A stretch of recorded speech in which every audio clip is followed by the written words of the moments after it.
নারায়ণং নমস্কৃত্যং নরং চৈব নরোত্তমং দেবীং সরস্বতীং চৈব ততো জয় মুদীরয়ে। মুখং করোতি বাচালং পঙ্গুলঙ্ঘয়তে গিরিং যতো কৃপা তমাং বন্দে পরমানন্দ মাধবম।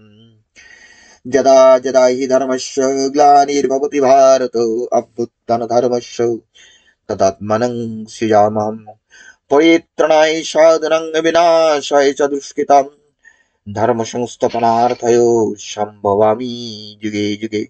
শুধু ভক্তবৃন্দ, আপনাদের সকলকে ধর্মের রোড টু এনলাইটমেন্ট চ্যানেল স্কুলে স্বাগত জানাচ্ছি। সেই সঙ্গে অনন্ত আনন্দময় অনন্ত জীবন দর্শন মন্দির ও বিশুদ্ধ সনাতন ধর্ম মন্দিরে স্বাগত জানাই। প্রতিদিনের মতো আজকে আমাদের মন্দিরে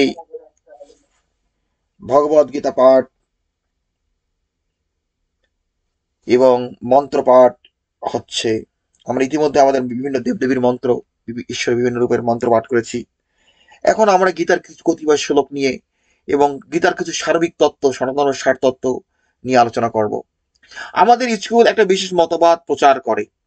সেই মতবাদটা কি? যে মতবাদটা আমি ব্যক্তিগত জীবনে আমি যোগ সাধনা করি এবং আমার যোগ সাধনার যে পথ, যেটা আমার জন্য উপযোগী এবং আমি সর্বশ্রেষ্ঠ সর্বোত্তম বলে মনে করি, আমার সাধনার জন্য সব থেকে উপযোগী, যেটা আমি গীতার জ্ঞানের দৃষ্টিকোণ থেকে, গীতার আলোকে আমি আমার জীবনকে অতিবাহিত করার চেষ্টা করি। আমি আমি মনে করি, আমার ব্যক্তিগত ধারণায় মনে করি, আমার জন্য ব্যক্তিগত জীবনে গীতা শাস্ত্রের সর্বোৎকৃষ্ট ধর্মগ্রন্থ। এর দ্বারাই আমি উপকৃত হই। হ্যাঁ, গীতা আমার জীবনের অনেক কিছুর সমাধান খুব সহজে করে দেয় এবং গীতা আমাকে আমার জীবনের চলার পথকে অত্যন্ত সুগম করে।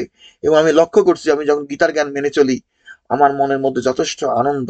আর আমি বলবো না যে আমাদের সাধনার যে অন্যান্য পথ আছে সেগুলো ভুল, না, সেটা কখনোই সেই কথা আমি বলছি না। আমার জন্য যেটা উপযোগী, একটু আমি আলোচনা করছিলাম, এখানে আমার সঙ্গে রয়েছেন আমার সরস্বতী মামনি এবং লতা মামনি, যে আমাদের যে কোনো স্থানে পৌঁছানোর অনেক পথ থাকতে পারে, কিন্তু তারপর থাকলেও আমরা দু একটা পথকেই বেছে নেই যেটা আমার জন্য উপযোগী। তা যাই হোক, আমাদের গীতা শাস্ত্র ভগবান অর্জুনকে কুরুক্ষেত্রের যুদ্ধক্ষেত্রে, অর্জুনের যুদ্ধক্ষেত্র হলো কর্মক্ষেত্রে, কর্মক্ষেত্রে সে গীতা শাস্ত্র বলেছিল। গীতায় ভগবান বলেছেন যে আমরা যেন কর্ম করে ঈশ্বর লাভ করি, কর্ম না করলে চিত্ত শুদ্ধি হয় না। আমাদের মস্তিষ্কের মধ্যে অনেক ময়লা, অনেক আবর্জনা ভরা। এই আবর্জনার মধ্যে দিয়ে আমরা আমাদের ব্যক্তিত্ব গড়ে উঠছে, মানে ব্যক্তিত্বের মধ্যে কি একটা অভ্যাস। মানুষ যে যেটা যেভাবে চলে অভ্যস্ত, সেইভাবে সে জীবন কাটাতে ভালোবাসে। অনেক মানুষ আছে যেমন সকালে ঘুম থেকে উঠতে চাবে না, কেউ হয়তো জিমে গিয়ে এক্সারসাইজ করতে চাবে না, কেউ হয়তো বেশি খায়, কেউ হয়তো কম খায়, কেউ হয়তো সময়ের কাজ সময় মতো করে না, কারো হয়তো ইলেকট্রিসিটি বিলটা দেওয়ার জন্য সে পড়েই থাকে যে না সময় আছে ধর। একটা লাস্ট ডে যেদিন বিল দেওয়ার, সেদিন সে ব্যাংকে যাবে বিলটা দিতে। হয়তো সেদিন দেখা গেল তার বাসায় কোনো একটা সমস্যা দেখা দিল, কিংবা তার মেয়ের হয়তো একটা প্রবলেম দেখা গেল স্কুলে যাওয়ার পথে, তখন সে বিলটা দিতেই পারলো না, ইলেকট্রিক ডিপার্টমেন্টে সে ইলেকট্রিসিটি লাইনটা কেটে দিয়ে গেল। এগুলো হলো স্বভাব, আমাদের স্বভাব। কিন্তু আমরা বুঝি না যে আমাদের এই স্বভাবগুলোকে আমরা শুধরাইতে চেষ্টা করি, শুদ্ধ করতে চেষ্টা করি, এর মধ্যে দিয়ে আমরা ঈশ্বর লাভ করি। এটা হলো গীতার শিক্ষা। গীতা কখনোই বলছে না, গীতা শাস্ত্র কখনোই বলছে না, হে অর্জুন, ঈশ্বর লাভের জন্য তোমাকে একেবারে আকাশে লাভ দিয়ে উঠতে হবে, জলের উপর দিয়ে হাঁটতে হবে, আগুনের মধ্যে বসে থাকতে হবে। এই ধরনের কথা গীতার মধ্যে লেখা নাই। গীতা ভগবান বলছে যে আমি প্রকৃতির গুণ ও কর্ম অনুসারে চারিটি বর্ণ সৃষ্টি করেছি, ব্রাহ্মণ, ক্ষত্রিয়, বৈশ্য, শূদ্র। যারা শূদ্র, তারা কি? তারা মিনিয়াল ওয়ার্ক করে, তারা বাসাবাড়ি পরিষ্কার করে, রাস্তাঘাট তৈরি করে। কাজগুলো এত সহজ নয় শূদ্রের কাজ, যেটা আমরা ভাবি। যে তুমি একটা ব্রিজ নির্মাণ করলা, একটা ভবন নির্মাণ করলা, একটা বাড়ি নির্মাণ করলা, একটা রাস্তা নির্মাণ করলা, একটা সিটি প্ল্যানিং করলা, এটা শূদ্রের কাজ। হ্যাঁ, তুমি একজন ডাক্তার, তুমি একজন ইঞ্জিনিয়ার, তুমি একজন শূদ্র। তোমার যে কর্ম, সেই কর্মের মধ্যে দিয়েই তুমি ঈশ্বর লাভ করবে, তাই না? মনে রাখবা যে আমরা বিজ্ঞান চর্চা করি, আমরা যে সঙ্গীতের চর্চা করি, আমরা যে গণিতের চর্চা করি, এগুলো শূদ্রের। তুমি নৃত্য করো, তুমি একজন সঙ্গীতজ্ঞ, শূদ্রের ধর্মগুলা, শূদ্র তত্ত্ব। তেমনি যারা ব্যবসা বাণিজ্য করে, এই ব্যবসা বাণিজ্যের মধ্যে দিয়ে আমরা ঈশ্বর লাভ করতে পারি। এখনকার দিনে মানুষ তো অনেকেই ব্যবসা বাণিজ্য করে, আঙ্গুল ফুলে তারা কলা গাছ হয়ে যায়, কোটি কোটি টাকা ছাপিয়ে নেয়, কিন্তু তারা ঈশ্বরকে জানতে পারে না। কারণ ধর্মের পথে থেকে তারা অর্থ উপার্জন করে না, তারা জগতের কল্যাণার্থে কোনো কর্ম করে না, তারা নিজের স্বার্থ, নিজের পেটটাকে পূরণের জন্য তারা যতই পায় ততই চায়। তারা লোভের বশবর্তী হইয়া, স্বার্থপরতার বশবর্তী হইয়া তারা কর্ম করে। এই জন্য তারা ঈশ্বরকে জানতে পারে না। ঈশ্বরকে অধর্মের পথে থেকে কর্ম করলে ঈশ্বরকে জানা যায় না। আবার যারা ধ্যানও করে তারাও ঈশ্বরকে জানতে পারে না। ধ্যান করে যেমন দেখবা যে বুদ্ধিস্টরা বলে যে আমরা ঈশ্বরে বিশ্বাস করি না, দেখবা ইন্টারনেটে অনেক ভিডিও আছে। কি লতা ভুল বললাম? দেখছো? তোমার যাও দেখবা, মাঝে মাঝে দেখবা ভিডিওগুলো পাবা। বুদ্ধিস্টরা তো ঈশ্বর বিশ্বাস করে না। যারা ধ্যান করে তারাও বলে ঈশ্বর বলে কিছু নাই। এটা নতুন কিছু না, যে বিবেকানন্দ বলে গেছে যে আমি ঈশ্বর ফিশ্বর কিছু দেখি না। অথচ ভারতের এক গুরু আছে, সদ্গুরু, সে বলে দেয়ার ইজ নো গড। ধ্যান করে, ধ্যান করলে কখন ঈশ্বরকে জানা যায় না। ধ্যান করলে জানা যায় না। আমি সেটা অন্য টপিক, আমি সেই দিকে আমাদের আলোচনার কাছকে নিব না। ঈশ্বর আছেন, তিনি সমগ্র বিশ্বব্রহ্মাণ্ডকে পরিচালনা করছেন। তাকে শুধু অনন্য ভক্তির মাধ্যমে, ভক্তি বলতে এখানে সেই তথাকথিত ইস্কন মহাপ্রভুর হরে কৃষ্ণ মন্ত্র নামের যে মালা জপ করে সেই ভক্তির কথা বলা হচ্ছে না। সেই ভক্তির কথা গীতায় ভগবান বলেনি। সেটা হতে পারে তাদের ভক্তি, তাদের লাইনের ভক্তি, সেটা অন্য স্কুল, অন্য পথ। আমাদের স্কুলে ভক্তি কি? আমরা জীবনে যখন কর্ম করব, কর্ম করতে গেলে বিভিন্ন বাধা বিপত্তি আসবে, আমাদের মন সবসময় ঈশ্বর স্থির রাখতে হবে। শ্রীকৃষ্ণের উপদেশ বাণীতে সদা সন্তুষ্ট, ভয় শূন্য, উদ্বেগ মুক্ত, সবার প্রতি বন্ধুভাব, সবার প্রতি দয়া, ক্ষমাশীল, আনন্দ মুক্ত, ভয় মুক্ত, সহনশীল, হ্যাঁ, কোনো কর্তব্য কর্মে কোনো আলস্যবোধ নাই, কর্মে দক্ষতা, নিন্দা প্রশংসা সমাধান, এই যে গুণাবলীগুলো, এগুলো ভক্তের গুণাবলী। এই গুণাবলীকে আমাদের হৃদয়ে ধারণ করে, আমাদের এগুলো লালন পালন করে, কাল্টিভেট করে, জাগরিত করে, এই গুণাবলীগুলোকে আমরা যদি কর্ম করি, তার মধ্য দিয়ে আমরা ঈশ্বরকে জানতে পারি। কর্ম কি করে? কর্ম আমাদের চিত্তকে শুদ্ধ করে। আমাদের আমাদের বুদ্ধির মধ্যে সব সময় ময়লা জন্মাচ্ছে। যে যতটুকু ভালো কাজ করে অভ্যস্ত, তার হয়তো ময়লাটা কম জন্মায়। এটা অভ্যাসের ব্যাপার। হ্যাঁ, সেটা আমি প্রায় 2 দশক, কত 24 বছর হয়ে গেল গীতা পাঠ করতেছি, 24 ইয়ার্স। হ্যাঁ, আমার মনে পড়ে 2001 সালের, আমি এর আগে গীতা পাঠ করছি 2001 সাল আগে। তুই গীতা পাঠ করছিস তত সিরিয়াসলি না, অত বোঝা ইয়ে পারিনি, কিন্তু 2001 থেকে আমি করি। এই 24 বছর সময়ের মধ্যে আমি এখন মনে করি যে এখনো আমার যে মানে কত ভুল ত্রুটি হয়, কিন্তু হলেও গীতার জ্ঞান যেটা, সেটা ভগবানের আশীর্বাদের কৃপায় অনেক ঢুকতেছে আমি মনে করি, তার আশীর্বাদ, তার কৃপায়। হ্যাঁ, এবং এই দীর্ঘ 2 যুগ সাধনা করার পর যে গীতা এবং আমাদের যে অন্যান্য ব্রাঞ্চ যেগুলো আছে, সাধনার বিভিন্ন পথ আছে, সেগুলোর মধ্যে একটা গ্লিমস, মানে একটা একটা চোখে ভেসে উঠতেছে যে জিনিসগুলোর তাৎপর্যগুলো কি, এবং কোন পথটা উৎকৃষ্ট এবং কেন উৎকৃষ্ট। সাধনার তো অনেক পথ আছে, কিন্তু আজকে সেটা আমি আমার আমার চিত্তের মধ্যে সব সময় একটা একটা ধ্বনি প্রতিধ্বনিত হচ্ছে যে গীতায় আমরা যে নিষ্কাম কর্মের কথা বলি, এটাকে বলে বুদ্ধিযোগ। আর একটা নাম, নিষ্কাম কর্মতত্ত্ব হলো বুদ্ধিযোগ, মানে বুদ্ধি তত্ত্ব। আমাদের জীবনে চলার পথে আমরা সকল কর্মের মধ্যে দিয়ে চিন্তা চেতনার মধ্যে সঠিক বুদ্ধিকে জাগরণ করাইলো প্রকৃত আধ্যাত্মিকতা। কি কথা বুঝতে পারতেছ? মানে আমাদের মধ্যে বিচার বিবেক বুদ্ধি জ্ঞানকে, সঠিক বিচার বুদ্ধি জ্ঞানকে জাগ্রত করাই হলো প্রকৃত আধ্যাত্মিকতার সাধনা, প্রকৃত সাধনা। এই যে আমরা মন্ত্র পাঠ করি, আমরা ভজন করি, হ্যাঁ, এগুলো সাধনা একটা পথ, সেটা উৎকৃষ্ট পথ নয়। ওই তুমি মন্দিরে যাবা, তুমি যতক্ষণ ভজন করতেছো, ওই ভজনের আনন্দ তোমার সঙ্গে সঙ্গে আছে। ভজনও শেষ, ভজন থেকে উঠে আসছো, বাস্তব জীবনে কর্ম করতে আসছো, সব শেষ, চলে যায়। তুমি ধ্যান করতেছো, যতক্ষণ ধ্যান করবা, ধ্যানে আনন্দ আছে, ধ্যান ধ্যান থেকে উঠে আসবা, ধ্যানে আনন্দ শেষ। তুমি যখন মুভি থিয়েটারে মুভি দেখো, ছবি দেখো, সিনেমার সময় গিয়া সিনেমার আনন্দ পাইতেছো, সিনেমা শেষে আসছো, সিনেমাতে বাইরে এসছো, হয়তো মস্তিষ্কের মধ্যে কিছুটা কিছু সমাধান থাকে জিনিসটা, তারপর চলে যায়, থাকে না। এই জন্য আমরা মন্ত্র পাঠ করি, আমরা ধ্যান করি, আমরা জপ করি, আমরা এটা করি, হ্যাঁ সেটা হয়, সাধনা হয়, কিন্তু সেই সাধনা বেশি সময় টিকে না। কিন্তু যে সাধনা তোমার সঙ্গে 24 আওয়ার্স থাকবে, সঠিক বিচার বিবেক বুদ্ধি জ্ঞানের জাগ্রতের মধ্যে কর্ম করার মধ্যে দিয়ে, স্বাভাবিক কর্ম, তোমার জীবনে যে স্বাভাবিক কর্ম কি, যার যেটা কর্ম, যে তুমি সকালে ঘুম থেকে উঠলা, তুমি একটু এক্সারসাইজ করতে গেলা, যেমন আমার এক্সারসাইজ করা আমার জীবনের জন্য একটা বড় গুরুত্বপূর্ণ জিনিস। আমি জিমে যদি না যাই, আমার একেবারে স্বাস্থ্য নষ্ট হয়ে যায়, আমি একেবারে ধ্বংস হয়ে যাই। একটা আমি লক্ষ্য করি, আমি প্রায় 30 বছর উপর ধরে জিম করি।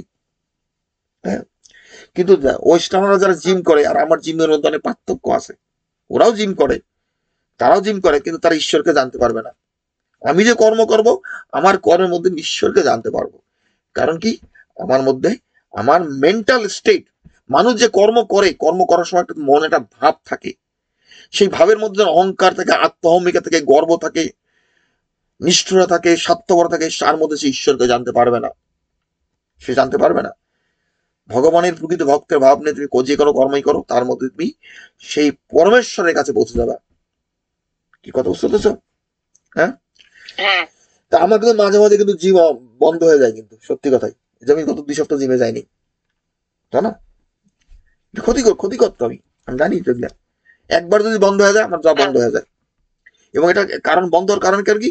বুদ্ধি। ঘুম দিয়ে করে, যেমন জিমে যাবো কি যাবো না, একটা বদ বুদ্ধি কি অন্য বুদ্ধি কাজ করে ব্রেনের মধ্যে। আমাদের মস্তিষ্কের মধ্যে সবসময় বিভিন্ন বুদ্ধি কাজ করে। যে সকালে ঘুম থেকে উঠলাম না, কি গীতা পড়বো, হ্যাঁ কি গীতা পড়লে কি যা আসে, এবার ভিডিও দিচ্ছি কি যা আসে, এই বুদ্ধিগুলি কিন্তু আমাদের মস্তিষ্ক সবসময় কাজ করতেছে। তো বুদ্ধির দুইটা দিক, একটা হলো সৎ বুদ্ধি, সুবুদ্ধি, যেটাকে তোমার সঠিক পথে চালনা করবে, আর কুবুদ্ধি, খারাপ বুদ্ধি, যেটা খারাপ পথে তোমাকে নিয়ে যাবে। আমরা যে মস্তিষ্কের মধ্যে সঠিক বুদ্ধি জাগ্রত করতে শিখি, বিবেক বুদ্ধি জ্ঞান জাগ্রত করতে শিখি, এবং সঠিক কর্ম করতে শিখি, এর মধ্যে দিয়ে আমরা সেই পরাগতি লাভ করি, পরম সিদ্ধি লাভ করি, জীবনে অনন্ত জীবনের সন্ধান পাই। ধ্যান করে কেউ কখনো জীবনের সন্ধান পায় না অনন্ত জীবনের, তারা নিজেকে ধ্বংস করে দেয়। কি কথা ঠিক ঠিক না? কথা ঠিক? হ্যাঁ, ওই যে নাগা সাধুরা, এই ভারতের মাটিতে তারা অনেক গর্ব করে, তারা যে কি, তারা নাকি নাগা সাধু, অনেক অলৌকিক পাওয়ার। ওগুলো কোনো জীবন হলো? শালার কোথায় থাকে না থাকে, মানুষের মরা মানুষের মাংস খায়, খুলি খায়, গিলু খায়, সেখানে তার মরা মানুষের খুলির মধ্যে তার ভাত খায়, এটা খায় সেটা খায়। ওগুলো কোনো জীবন হলো নাকি? ওগুলো কোনো সাধনার অংশ না। ওগুলো আমাদের স্বাস্থ্যের অপব্যাখ্যা, ভুল ব্যাখ্যা। তেমনি ভাবে যারা ঘন্টার পর ঘন্টা বসে বসে ধ্যান করে, ওটা কোনো জীবন নয়। কারণ সময় হচ্ছে মানুষের জীবনের জন্য গুরুত্বপূর্ণ। তোমার জীবনে চলার পথে তুমি মনে রাখবে, তুমি মানব দেহে জন্মগ্রহণ করছো, মানুষ হিসেবে তোমার অনেক দায়ী দায়িত্ব আছে। তোমার পরিবার থাকবে, স্ত্রী থাকবে, পুত্র থাকবে, সন্তান থাকবে, পিতা মাতা থাকবে, তাদের প্রতি দায়ী দায়িত্ব পালন করা, সমাজের প্রতি দায়ী দায়িত্ব পালন করা। তুমি স্বাভাবিক কর্ম করবে, তোমার যে কর্ম যেটাই হোক না কেন, তুমি শূদ্র হও, তুমি বৈশ্য হও, তুমি কৃষিকার্য করো, তুমি ব্যবসা বাণিজ্য করো, তুমি দোকানপাট করো, তুমি দেশকে রক্ষা করার জন্য যুদ্ধ করো, তুমি ব্রাহ্মণ হয়ে পুরোহিতের কাজ করো, এর মধ্যে দিয়ে তুমি ঈশ্বরকে লাভ করবে। এটাই হলো গীতার শিক্ষা। কি কথা ভুল বললাম? হ্যাঁ, আমাদের গীতা কখনো বলে নাই যে ঈশ্বরকে লাভের জন্য আমাকে আকাশ দূরে দিতে হবে। এখন যেমন একটা চ্যানেল আছে, কি সাধক অলৌকিক রহস্য কথা, অলৌকিক বলতেছি, কিন্তু তার চ্যানেল নাম হলো অলৌকিক। মানে এই যে গুরু আছে, এই যে তপস্বী আছে, এই যে সাধক আছে, তারা এমন কিছু কাজকর্ম করে যেটা অলৌকিক। অলৌকিক মানে মানে লৌকিক নয়, মানে লোক যেটা করে, মানুষ যেটা করে, তারা হলো সুপার ন্যাচারাল না, সেটার মধ্য দিয়ে কখনো ঈশ্বর লাভ করা যায় না। কি কথা বুঝতে পেরেছ? তুমি যখন ফুটবল খেলো, ফুটবল খেলার একটা নিয়ম আছে, ওই নিয়মের মধ্যে দিয়ে তোকে গোলটা দিতে হবে। তুই ফুটবলটাকে হাত দিয়ে ধইরা তুই গোলে দিতে পারো না। অলৌকিক যারা ধ্যান করে, শিবলোকে প্রলয়কারী, সে লয় করে, মানে প্রকৃতির নিয়মকে ভঙ্গ করে। প্রকৃতির নিয়মকে তখনই ভঙ্গ করতে হয় যখন একটা ভেঙে নতুন কিছু তৈরি করতে হয়। কিন্তু একটা জিনিস যখন তৈরি করা হয়েছে, সেটা জিনিসের একটা ডিউরেশন আছে, কিছু সময়ের জন্য তার স্থিতি থাকে। তুমি কোনো দোকান খুলে দোকানটা বন্ধ করো না, তুমি হাড়িতে ভাত চড়াই দিয়ে হাড়ি ভাতটা চৌকার থেকে নামায় নিয়ে আসো না। কি কথা ঠিক ঠিক না? আগে রান্না করার সময় দাও, তারপর তুমি ভাতটা নামায় নিয়ে আসো। তার সৃষ্টি স্থিতি পলায়। সৃষ্টিটা কি? তুমি চৌকায় ভাতটা তুলে দিলা রান্না করার জন্য, সে সৃষ্টি। স্থিতি কি? ভাতটা রান্না হচ্ছে। তারপর একটা পর্যায়ে তুমি আগুনটা নিভাই দিবা, ভাতটা নামায় নিয়ে আসবে, সেটা হলো প্রলয়। আমাদের জীবনটাও তাই। আমি দেহ ধারণ করছি, আমার জন্ম হয়েছে, সৃষ্টিকর্তা সৃষ্টি করেছে, আমি যে মানুষ দেহ ধারণ করছি, এই যে আমার যে দেহ, আমার যে সত্তা, এটাকে ধরে রাখার জন্য কর্ম করা, এটা হলো বৈষ্ণব তত্ত্ব। বৈষ্ণব তত্ত্ব আমাদের স্কুলে আমি সেটা প্রচার করি না, যে তুমি তিলক দিলা, এই করলা, এটা বৈষ্ণব। আর বৈষ্ণব তো তিনি, যিনি সৃষ্টি প্রপঞ্চকে রক্ষা করেন। তুমি তোমার বৃদ্ধ পিতা মাতার যত্ন নাও, তুমি একজন স্বামী হিসেবে স্ত্রীর প্রতি দায়িত্ব কর্তব্য পালন করো, তুমি তোমার সন্তানের ভরণ পোষণ দাও, তাদের স্কুলে পাঠাও, তাদেরকে আদর্শ নাগরিক করে তোলার জন্য তাদের উপদেশ দাও, তাদেরকে গীতার শিক্ষা দাও। এগুলো হলো বৈষ্ণব তত্ত্ব। বৈষ্ণব মালা জপ করা কোনো বৈষ্ণব তত্ত্ব নয়। কি কথা বুঝতে পারছো? হ্যাঁ, ঘন্টার পর ঘন্টা তারা মালা জপ করবে, তোমার কাজের সময় চলে যাবে। তোমার দিনে এত সময় কোথায় কাজ মালা জপ করার? মালা জপ করতে পারো 5 মিনিট 10 মিনিট, আর এক মন্ত্র দিনের পর দিন, মাসের পর মাস, বছর পর সারা জীবন ধরে পাঠ করতে হবে। এগুলো হচ্ছে মানুষকে ধোকাবাজ দেওয়া, ধোকাবাজ। গীতায় বলছে আমি মন্ত্র, আমি ঔষধ, আমি অগ্নি, আমি হোম, আমি হোম দ্রব্যাদি। কেন কথাগুলো বলছে? ভগবান কি বলতেছে, হে অর্জুন, হ্যাঁ, এই যে আমি মন্ত্র বলছি, তুমি কি বেশি বেশি মন্ত্র পাঠ করো, সেই কথা বুঝাচ্ছে অর্জুনকে? হ্যাঁ, মোটেই না। যে আমার সাধনা, আমার ভজন, আমার ভজনা মানে তুমি নিষ্কাম কর্ম করো, ঈশ্বর প্রীতির জন্য কর্ম করো। তুমি ক্ষত্রিয়, তোমার কর্ম হলো যুদ্ধ করা, তুমি যুদ্ধ করো, এর মধ্য দিয়েই তোমার তুমি পরম সিদ্ধি লাভ করবে। তোমার কোনো মন্ত্র পাঠ করতে হবে না। এটা ধোকাবাজি। এই যে মন্ত্র পাঠ করা, ঘন্টার পর ঘন্টা ধরে মন্ত্র পাঠ করে তারা, মানুষ মন্ত্র পাঠ করতেই পারে, আমাদের বেদের মধ্যে অনেক মন্ত্র আছে। কেউ মন্ত্র পাঠ করার জন্য হয়তো একটা মন্ত্র 1,00,000 বার, 2,00,000 বার, 10,00,000 বার পাঠ করলে সেটা তুমি 1 মাস, 2 মাস, 3 মাসের মধ্যে মন্ত্র সিদ্ধি আনতে পারো। একটা বিশেষ শক্তি অর্জন করার জন্য আমরা বিশেষ দেবতার পূজা করি, বিশেষ মন্ত্র পাঠ করি। যারা যারা তপস্যা করে তারা করতে পারে, কিন্তু সেই মন্ত্রটা তারা সারা জীবন ধরে, সারাটা দিন ধরে পাঠ করে না। এটাকে বলে ধোঁকাবাজ তন্ত্র। আমাদের কাজ হলো কি, আমাদের স্বাভাবিক কর্মটা করি, সেই কর্মের মধ্য দিয়েই আমাদের চিত্তকে শুদ্ধ করা। কি কথা বুঝতে পারতেছো? হ্যাঁ, ঈশ্বর লাভের জন্য, পরম সিদ্ধি লাভের জন্য ওই সাধক অলৌকিক রহস্য, অলৌকিক কিছু করতে হবে না, সুপার ন্যাচারাল তোমাকে কিছু করতে হবে না। যারা সুপার ন্যাচারাল করতে চায় তারা প্রকৃতির নিয়মকে ভঙ্গ করে। একজন ছাত্র স্কুলে যাবে, সে পড়াশোনা করবে, তার মধ্য দিয়ে পরীক্ষা পাশ করবে। আর একজন ছাত্র করতে পারে কি, পরীক্ষার আগের দিন সে প্রশ্নপত্রটা পেয়ে গেল, কোন কোন প্রশ্নের উত্তর সে শিখে গেল, সে পরীক্ষায় ভালো লাড্ডু, মানে সে ভালো রেজাল্ট করে আসলো। ওটার কোনো মানে হয় না। এই অলৌকিক, ওই ওই সুপার ন্যাচারাল, ওই যারা বলে যে দেখবো যে সাধক অলৌকিক রহস্য, তারা টাকা বানায়, পয়সা বানায়, এই বানায়, সেই বানায়। আমি ইয়েতে ইন্টারনেটে পাইলাম যে তারা নাকি ধ্যান করে নাকি ম্যাঙ্গো, আম তৈরি করে ফেলে, আম খায়, সে আমটা ধ্যানের মাধ্যমে আম চলে আসবে। আরে বাবা, তুমি তো সেরকম ধ্বংস করছো করছো, এই জগতের ধ্বংস করছো। বৈষ্ণব যে এই জগৎকে রক্ষা করার জন্যই সে, এই জগৎকে রক্ষা করার জন্য সে কর্ম করে। তুমি আম খাবে, আমের বীজ মাটিতে বপন করে গাছ উৎপন্ন করে, সেই গাছের যে ফল দিবে, সে ফল যখন পাকবে সেই ফল পেরে খাবা। এটি হলো বৈষ্ণব ধর্ম। ফাজলামি ছেড়ে দাও। আজকে ভারত পিছিয়ে গেছে, কারণ ভারতীয়রা কর্মবিমুখ জাতি, তারা কর্ম করতে শেখে নাই। কি কথা ঠিক ঠিক না? এই সরস্বতী কথা বললাম? হ্যাঁ, ভারতীয়রা কর্ম করতে চায় না, তারা অলস, তারা অলস এবং অধম, অত্যন্ত অধম, এবং তাদের মধ্যে কৃপণতা অত্যন্ত বেশি। তারা অর্থ উপার্জন করতে জানে না, তারা নিজেদের টেক কেয়ার করতে জানে না। এই বেয়াদবরা, এদের একটাই লাফালাফি ঝাপাঝাপি, তার গুরু ধরছে, তার গুরু নাকি শালার জল ছাড়া মাংস রান্না করে। এখনকার স্বামীজিরা আইছে, না আমরা ভগবানকে মাংস খেয়েই ভগবান লাভ করতে পারি। আহা, কি ভগবানটা তুমি লাভ করতেছো? কি মানের ভগবান তুমি লাভ করবা? হ্যাঁ, তুমি জীবের প্রতি ভালোবাসা, প্রেম থাকলো না, তোমার মধ্যে কোনো সংযম থাকলো না, তোমার জিহ্বাকে রসনা বিলাস করে তুমি ভগবান লাভ করতে চাও। এবং এইসব স্বামীজি, এইসব গুরুজির তো সংখ্যা দিন দিন বাড়বেই। ওই যে বাংলাদেশে দেখা যাচ্ছে কেমনে ইসকনকে এখন বাড়ি মারতেছে, ওই কোন ইমামকে নাকি ইসকনের সন্ন্যাসীরা তাদেরকে নাকি কিডন্যাপ করে নিয়ে গেছে, নিয়ে অন্য এক জায়গায় ছেড়ে দিছে, গাছের নিচে চেন দিয়ে বাইতে রাখছে।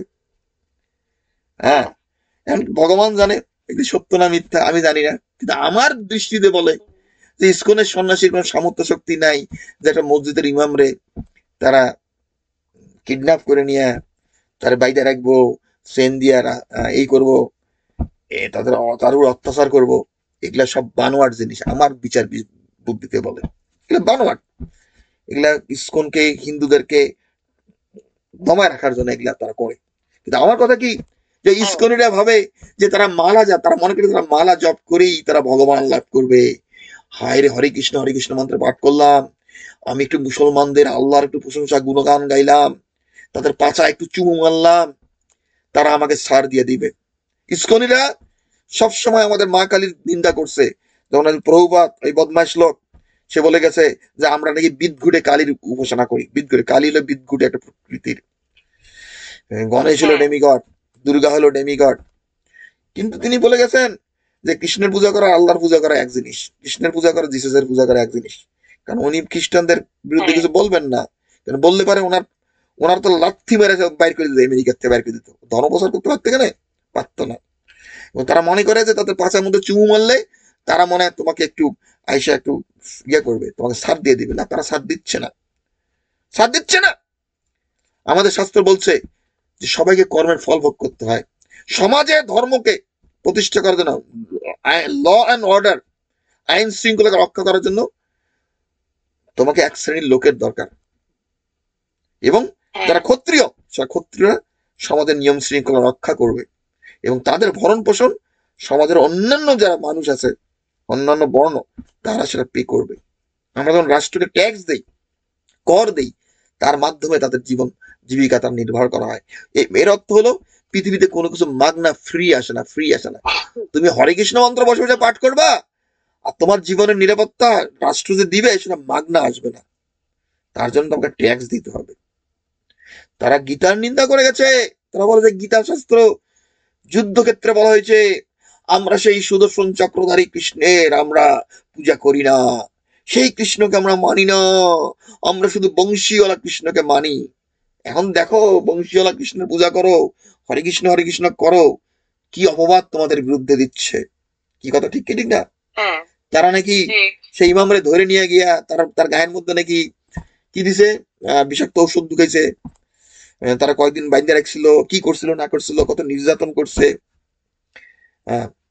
যত সব আমার ব্যক্তিগত, শোনা, আমার ব্যক্তিগত জ্ঞানে যেটা বলে, আমার বিচার বুদ্ধিতে বলে, আমাদের হিন্দু সম্প্রদায়ের যত সেক্ট আছে, সেটা যেটাই হোক না কেন, সে আর্য সমাজ হোক, ব্রাহ্ম সমাজ হোক, এই গৌরীয় বৈষ্ণব হোক, যারা শিবের উপাসক, কেউ কখনো এরম মানুষকে অপহরণ করে তাকে নির্যাতন করবে, এটা আমার ভাবতে অবাক লাগে। আমাদের ধর্মে এগুলা কথা লেখা নাই, এগুলা আমাদেরকে, এটা আমাদের ধর্মের শিক্ষা না এগুলা। আজকে রামকৃষ্ণ বাবু এসে বলে যেতে পারে যে পৃথিবীর সব ধর্মই সত্য, বিবেকানন্দ শিক্ষা দিতে পারে দেখো সব ধর্ম সত্য হলে দেখো ঠেলাটা বোঝো, ঠেলাটা বোঝো যে বাংলাদেশ দিন দিন হিন্দু শূন্য হয়ে যাচ্ছে। কিভাবে হিন্দুদেরকে বলতেছে হিন্দুরা নাকি মুসলমান মেয়েদেরকে ধর্ষণ করতেছে, এই ধরনের অপবাদ তারা দিচ্ছে। তারা হিন্দু ছেলেরা নাকি মুসলমানদের ধর্ষণ করতেছে, এই করতেছে সেই করতেছে, বাংলাদেশের মাটিতে নাকি, বাংলাদেশে নাকি এটা হচ্ছে। বুঝো তাদের ধর্মের সত্যটা কতটুকু। রামকৃষ্ণ যে বলে গেছে তাদের ধর্মের সত্যটা কতটুকু। হ্যাঁ, কথা দিয়ে কখনো কাজ হয় না, মানুষের কর্ম করতে হবে। আচ্ছা, গীতা শাস্ত্র হলো কর্মতত্ত্ব, গীতা হলো কর্মতত্ত্ব। এই যে আমি প্রতিদিন সন্ধ্যায় বিড়ালে খাবার দিতে যাই, জানো, আমার যুদ্ধ হয় লোকের সঙ্গে, এখনো যুদ্ধ হয়। সেদিন ওই যে একটার সঙ্গে যুদ্ধ হয়েছে, আর জায়গায় আরেকটার সঙ্গে যুদ্ধ হয়েছে, খাবার দিয়ে গেছে, এসে দিয়ে খাবারগুলো ফেলা দিয়েছে, বিড়ালে খাবার ফেলা দেয়। তারা দিনের মধ্যে 5 বার প্রার্থনা করে। একটা প্রাণীকে খাবার দিলে সেটা তাদের সহ্য হয় না। হ্যাঁ, এই যে বিড়ালগুলা সামারে গ্রীষ্মকালে প্রচন্ড খরার মধ্যে থাকে, তাদের কোনো খাবার নাই, কোনো জল নাই। শীতের সময় প্রচন্ড ঠান্ডা বা প্রচন্ড এখন বরফ পড়বে, তারা না খেয়ে থাকে। তাদেরকে কেউ কোনো খাবার দিবে না, অথচ খাবার দিলে পারো সে খাবারটা তারা ফেলে দেয়। এবং এটা এটা সমস্যার আসল প্রবলেমটা কোথায়? আসল প্রবলেমটা হলো তাদের শিক্ষার অভাব। তারা পশু প্রাণীকে ভালোবাসতে শেখে নাই, পশু প্রাণীকে ভালোবাসতে শেখে নাই। আর আমাদের বদমাইশ গুরুরা বলে বেড়ায় যে পৃথিবীর সব ধর্ম সত্য। এই বদমাইশরা, ওরে আমি সেদিন ওরে দেখাইছি, ওর জুতে আমি জুতো খুলে ফেলছি, তোর জুতো দিয়ে বিড়ামো, ওর জুতো দিয়ে বিড়ামো। ওখানে আমি সেদিন এই মাছ দুইটাকে খাবার দিতে গেছি, ওই বেটা ঘরের থেকে বাইরে এসে দানিয়া, ও যখন দানিয়ে বাইরেছে, আমি জুতো খুঁজছি, বেটায় তোর এখানে আমি কবর দেবো, তোকে আমি কবর দেবো, তুই আয়, তোর ক্ষমতা। আমি নিয়মিত খাবার দিয়ে আসি। এবং সেদিন আমার ফ্রেন্ড আমাকে ফোন করে বললো, আমি তোমাদের বলছি হয়তো কথাটা, যে খাবার দিয়েছিলে, খাবার মধ্যে দেখি কি, হ্যাঁ, খাবারের মধ্যে জল, জল মানে কি, প্রস্রাবের মতো ফেনা হ্যাঁ, খাবারের মধ্যে। আমি তো হয়তো বলছি এর আগে, আমি প্রায় দেখছি লক্ষ্য করে। তো সে আমাকে ফোন করে হুম, সেদিন বললো যে তারা খাবার মধ্যে ব্লিচ দিচ্ছে। ব্লিচ, ব্লিচ কি, এটা ক্লোরক্স, এটা কেমিক্যাল, যেটা দিয়ে আমাদের ঘর বাড়ির আমরা যখন মপ করি জীবাণু নাশ করার জন্য ওটা ব্যবহার করা হয়, ওটা বিষাক্ত জিনিস। হুম, ব্লিচ হুম, যেটা হুম, ক্লোরক্স, সে ব্লিচ দিচ্ছে খাবারের মধ্যে। তা বিড়াল যদি খায় সেটা খেতে মরে যাবে, জানো। এবং এরা যে খাবারে বিষাক্ত করে, এই খাবার যে বিষাক্ত করে, এটা নতুন কিছু না। সেখানে আমার আর দিন কিছুদিন আগে একটা মহিলা বলছে, সেও বিড়ালকে রাস্তায় খাওয়ায়, সে এএসপিসি একটা অর্গানাইজেশনে কাজ করে। মানে তার তার কাজে হলো বিড়াল নিয়ে, কুকুর নিয়ে ডিল করা। সেও বলল যে তারা এইরকম বিভিন্ন জায়গায় বিড়ালে তুমি খাবার দিয়ে আসো, তারা যে পছন্দ না করে সেখানে খাবার দিচ্ছ, তারা বিড়ালের খাবারের মধ্যে তারা বিষ ঢেলে দিবে, বিড়াল খায় সেটা মরে যায়। হুম।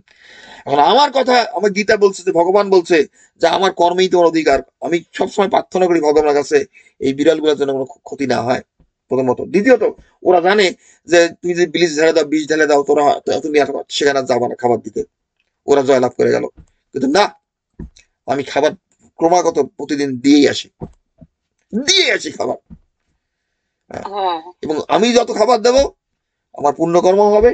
আর ওরা খাবার বিষ ঢালবে, খাবার বিড়ালে ফেলাই দিবে, যেটা হবে ওদের পাপের বোঝা বেড়ে যাবে, এক নম্বর। এবং ওদের হ্যাঁ, মেন্টাল যে ক্যাপাসিটি, ওটা অতটা থাকে না। একসময় তারা ক্লান্ত হয়ে পড়ে এবং পাগলের মতো হয়ে যায়, তারা পাগল হয়ে যায়। এটাই গীতার নিষ্কাম কর্মদত্ত। অর্জুনকে বলতে, হে অর্জুন, যে ফলের আশায় কর্ম করে সে হলো দিনহীন। এই যে এখানে বাসার সামনে খাবার দিতাম, আমাকে পুলিশ কল করলো বছর বছর আগে, আমাকে কত অপদস্থ করার চেষ্টা করলো। আমি এখনো তো খাবার দিই, আর কোনো জ্ঞান তারা করে না। ওই যে আরেকটা বাসার সামনে খাবার দিতাম, সেখানে আমাকে খাবার ফেলায় দেয়, এই করে আমাকে জল, আমার গায়ে এসে জল ঢেলে দেয়, বলো। তারপর আমি খাবার দিছি, এখনো খাবার দিয়ে আসি প্রতিদিন। হ্যাঁ, এখন তারা চুপ, একটা কথা বলে না, একটা কথা বলে না, একটা কথা, একটা কথা বলে না। আমি শুধু গীতা পড়ি না, এই নিয়র শহরে আমার গায়ে একজন হাত তুলছিল, ওটা এমন মাইর দিছিলাম যে অ্যাম্বুলেন্স এসে নিয়ে গেল। হুম, সে গরুর মাংস খায় প্রতিদিন, সে ভাবছিল যে আমি নিরামিষ খাই, আমার গায়ে কোনো শক্তি নাই। আমি আমার গায়ে, আমার শরীরের 10 ভাগের 1 ভাগ আমি শক্তি ব্যবহার করি নাই, 10 ভাগের 1 ভাগ। ওর মৃত্যু এসে যেত, মৃত্যু সেদিন, মৃত্যু চলে আসতো, মৃত্যু। গীতা হলো কর্মতত্ত্ব, যারা বদমাস, দুষ্টের দমন, শিষ্টের পালন। তোমাকে হাত ব্যবহার করতে হবে, হাত। ওই যে উত্তরপ্রদেশের যোগী আদিত্যনাথ এখন এখন ফোর্স ইউজ করে, ফোর্স, শক্তি। হুম, কিন্তু না, সেটা তোমার কোনো পেন্টি, তুমি এমন ভাবে সৈনিক গড়ে তুলবে, তারা মুষ্টি দিয়া তাদেরকে মাইরা, হাত দিয়ে মেরে শেষ করে দিবে একেবারে। তাহলে তাদের মধ্যে আধ্যাত্মিক গ্রোথ হবে, তাদের মধ্যে শক্তি আসবে, সাহস আসবে। ওই যারা বদমাস বলে বেড়ায় যে মাংস কালে শক্তি হয়, অমুক হয়, ওরা আমার 50টা 100টা সন্ন্যাসীরে মাঠে আসুক আমার সঙ্গে, আমি ওদেরকে ওখানেই মাইরে ফেলবো। এই যে তোমাদের যত বাদশা আছে, বলিউড হলিউড কলিউডের কিং নিয়ে আসো, আমি এক লাথি মারলে সব বঙ্গোপসাগরিয়া পড়বে। আজকে আমার বয়স 60-এর কাছে হইলেও আমার মানসিক শক্তি, শারীরিক শক্তি আর আমি দুর্বল নই। ওদের মেরে ফেলতে পারি 30 সেকেন্ডের মধ্যে। তার মৃত্যু আসার আগে সে জানতেও পারবে না সে মরতে যাচ্ছে, সে সময়টা সে পাবে না। কে বলে তোর ভেজিটেবল খেলে তোর শরীরে শক্তি আসে না? হাতি কি ভেজিটেবল খায় না? ঘোড়া কি ভেজিটেবল খায় না? তাদের কি গায়ে শক্তির অভাব নাকি? তোমার শক্তি এসে কর্মের মধ্য দিয়া। তুমি যদি মাছল মাংস পেশি ব্যবহার করতে শেখো, তুমি শরীর দিয়ে কর্ম করো, তার মধ্যে তোমার স্বাস্থ্যের উন্নতি হয়। হুম, হ্যাঁ, সেখান থেকে। এবং তুমি যখন ঈশ্বর সাধনা করো, তার মধ্যে আত্মশক্তি জন্মায়, সাহস বৃদ্ধি পায়, হ্যাঁ, বল বৃদ্ধি পায়, তুমি শত্রুকে মোকাবেলা করতে পারো। আমাদের বদমাইশ তন্ত্রের উপাসকরা, তারা শুধু বসে বসে মালা জপ করা শিখছেন, আর বসে বসে প্রণাম করেন, আর বড় বড় লেকচার দেন। এবং ভারত এখন হয়ে গেছে, ভারতে এসেছে নরেন্দ্র মোদী। উনি কি করেন? তালেবানদের সঙ্গে গিয়া বৈঠক করেন, তালেবানদেরকে তিনি ভারতের মাটিতে রেড কার্পেট রিসেপশন দেন। তিনি ধর্মতত্ত্ব কি জানেন না, উনি বোঝেন না। যারা শত্রু, যারা অন্যায় অধর্ম করে, তাদেরকে ওয়েলকাম করতে নাই। তোমার পলিটিক্স এর কোনো ব্যাপার না এখানে। যে তোর পাকিস্তান শত্রু, হ্যাঁ, আর আফগানকে তুমি বন্ধু বলে পাকিস্তানকে ঠেকায় রাখবা, তুমি ডিপ্লোমেসিতে জয়লাভ করতেছ। না না না না না, ওটা কোনো ডিপ্লোমেসি না। ধর্ম এবং নীতি, সেটাই হলো জীবনে বড় জিনিস। সেটাই হলো বড় জিনিস। যারা অন্যায় করে, অধর্ম করে, যারা সন্ত্রাসী, তারা রাষ্ট্র দখল করছে, রাষ্ট্র ক্ষমতা দখল করছে, তাদের তুমি মনোবল বাড়ায় দিচ্ছ, তুমি তাদের শক্তি দিচ্ছ, তাদের বলছো যে তুমি যা কিছু করছো, তোমাদের ইসলামী আইন, শরিয়া আইন, এগুলো সব সঠিক, ওদের মনোবল বাড়ায় দেয়। কি কথা ঠিক ঠিক না?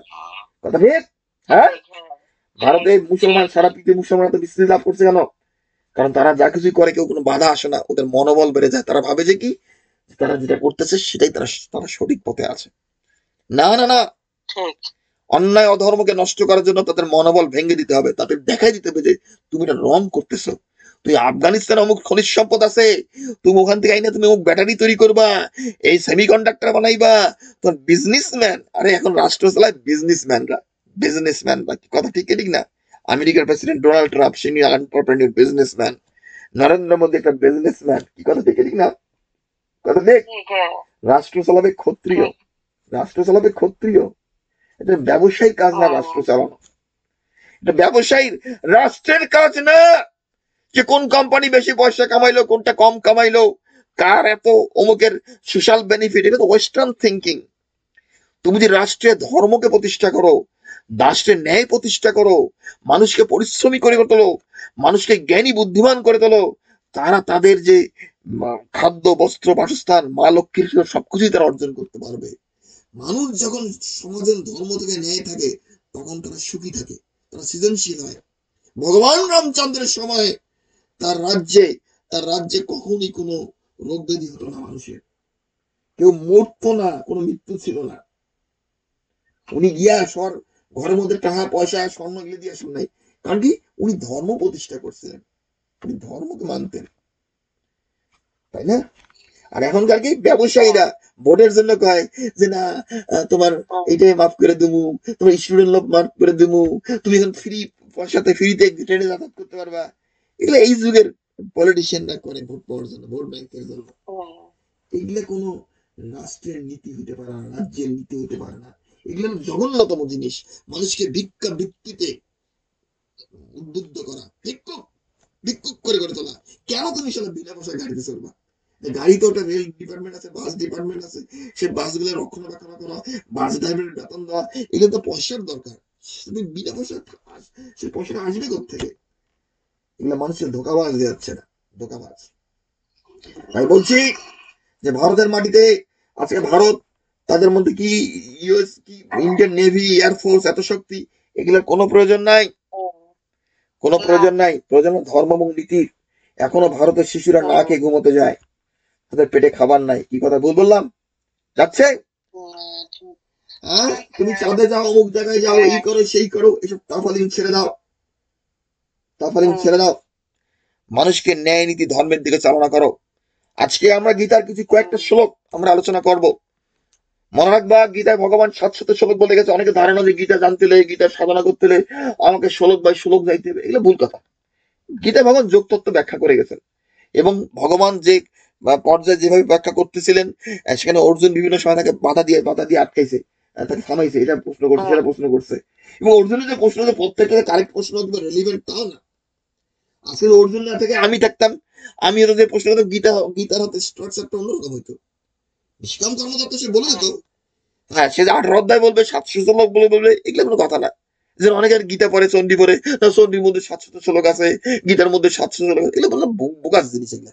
হ্যাঁ, আমাকে একজন বলে যে আপনি গীতা পড়েছেন, বলতে পারবেন গীতার মধ্যে কতটা অধ্যায় আছে, কতটা শ্লোক আছে? এগুলো জ্ঞানের কথা হইলো একটা? এটা কোনো না, কোনো কিছু হইলো একটা? সে আমাকে বাইবার চেষ্টা করছে যে আপনি গীতা পড়েছেন, বলুন তো গীতার মধ্যে কতটা শ্লোক আছে? আমরা সেইভাবে গীতা হুম, পাঠ, আমরা সেইভাবে গীতা পাঠ করি না। আমাদের গীতার হলো যে নিষ্কাম কর্মতত্ত্ব কি, এবং কর্ম করতে গেলে কি আমি কিছু চিত্তকে শুদ্ধ করতে হবে, কিছু সিদ্ধান্ত নিতে হবে কর্মের। হ্যাঁ, এর মধ্যে পরমেশ্বরের কাছে পৌঁছতে পারবো। আমি গীতার 10টা 20টা 30টা শ্লোক আমি বলছি যে গীতার 50 থেকে 100টা শ্লোক তোমাদেরকে দেবো, ঠিক করে দেবো। সেই শ্লোকগুলো যদি তুমি আয়ত্ত করতে পারো, সমগ্র নিষ্কাম কর্মতত্ত্ব তোমার মধ্যে চলে আসবে। 50টা শ্লোক যদি গীতার মানা যায়, আমি বলছি 50টা কেন, তুমি 20টা শ্লোক দিয়ে ঠিক মতো মানতে পারো গীতার, জীবনে চলার পথে ঠিক মতো তার জ্ঞানগুলোকে প্রয়োগ করতে শেখো। বাকি শ্লোকে যেটা এটা সেটা আছে সব এমনিতে চলে আসে। মনে রাখবা, হুম, হারমোনিয়ামের যে কিবোর্ড আছে, হারমোনিয়ামে যারা গান বাজায় তারা প্রত্যেকটা কি বাজায় না, কিন্তু মাঝখানে কিছু কি গুলো সে প্লে করে। বাম পাশে যে কি গুলা থাকে সেগুলো সে হাতও দেয় না, ডান পাশের অনেক উপরের দিকে যে কি গুলা থাকে সেগুলো সে প্লে করে না। কি কথা ঠিক কি ঠিক না? লক্ষ্য করছো? হুম, হ্যাঁ, হ্যাঁ, হ্যাঁ। হ্যাঁ, গীতার মধ্যে অনেক শ্লোক আছে, সেরকম সেরকম গীতা ভগবান অনেক হুম, শ্লোক বলে গেছে, অনেক শ্লোক বলে গেছে।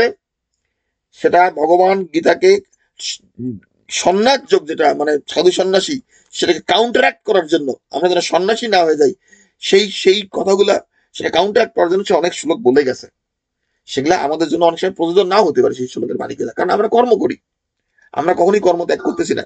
যারা কর্ম ত্যাগ করবে না, শুধু আমরা, তাদের জন্য অনেক শ্লোকই গীতার প্রযোজ্য নয়। এবং গীতা অনেক শ্লোক বলে গেছে ভগবান, যারা জ্ঞান যোগের মাধ্যমে, ধ্যানের মাধ্যমে ঈশ্বর লাভ করে, তাদের কথা বলে গেছে। সেরকম অনেক শ্লোক আছে, সেগুলো আমাদের জন্য প্রযোজ্য নয়। হ্যাঁ, যারা গীতাকে হ্যাঁ, পুঙ্খানুপুঙ্খরূপে পড়তে চায়, তাদেরকে অনেক সাধনা করতে হবে। আমি বুঝাইতে পারি, কিন্তু আমি একটা ভিডিও, দুইটা ভিডিও না, গীতা বুঝতে হলে অনেক সময়, অনেক সাধনার প্রয়োজন। যাক, আমি গীতার 18 অধ্যায় কিছু শ্লোক আজকে আলোচনা করবো। মামুন, তুমি 18 অধ্যায় বের করবো গীতা। হ্যাঁ, হ্যাঁ, পড়ো। করছি। হ্যাঁ, পড়ো। অষ্টাদশ অধ্যায় মোক্ষ যোগ। হুম। অর্জুন বলিলেন, হে আচ্ছা, আচ্ছা, কৃষ্ণ। শোনো।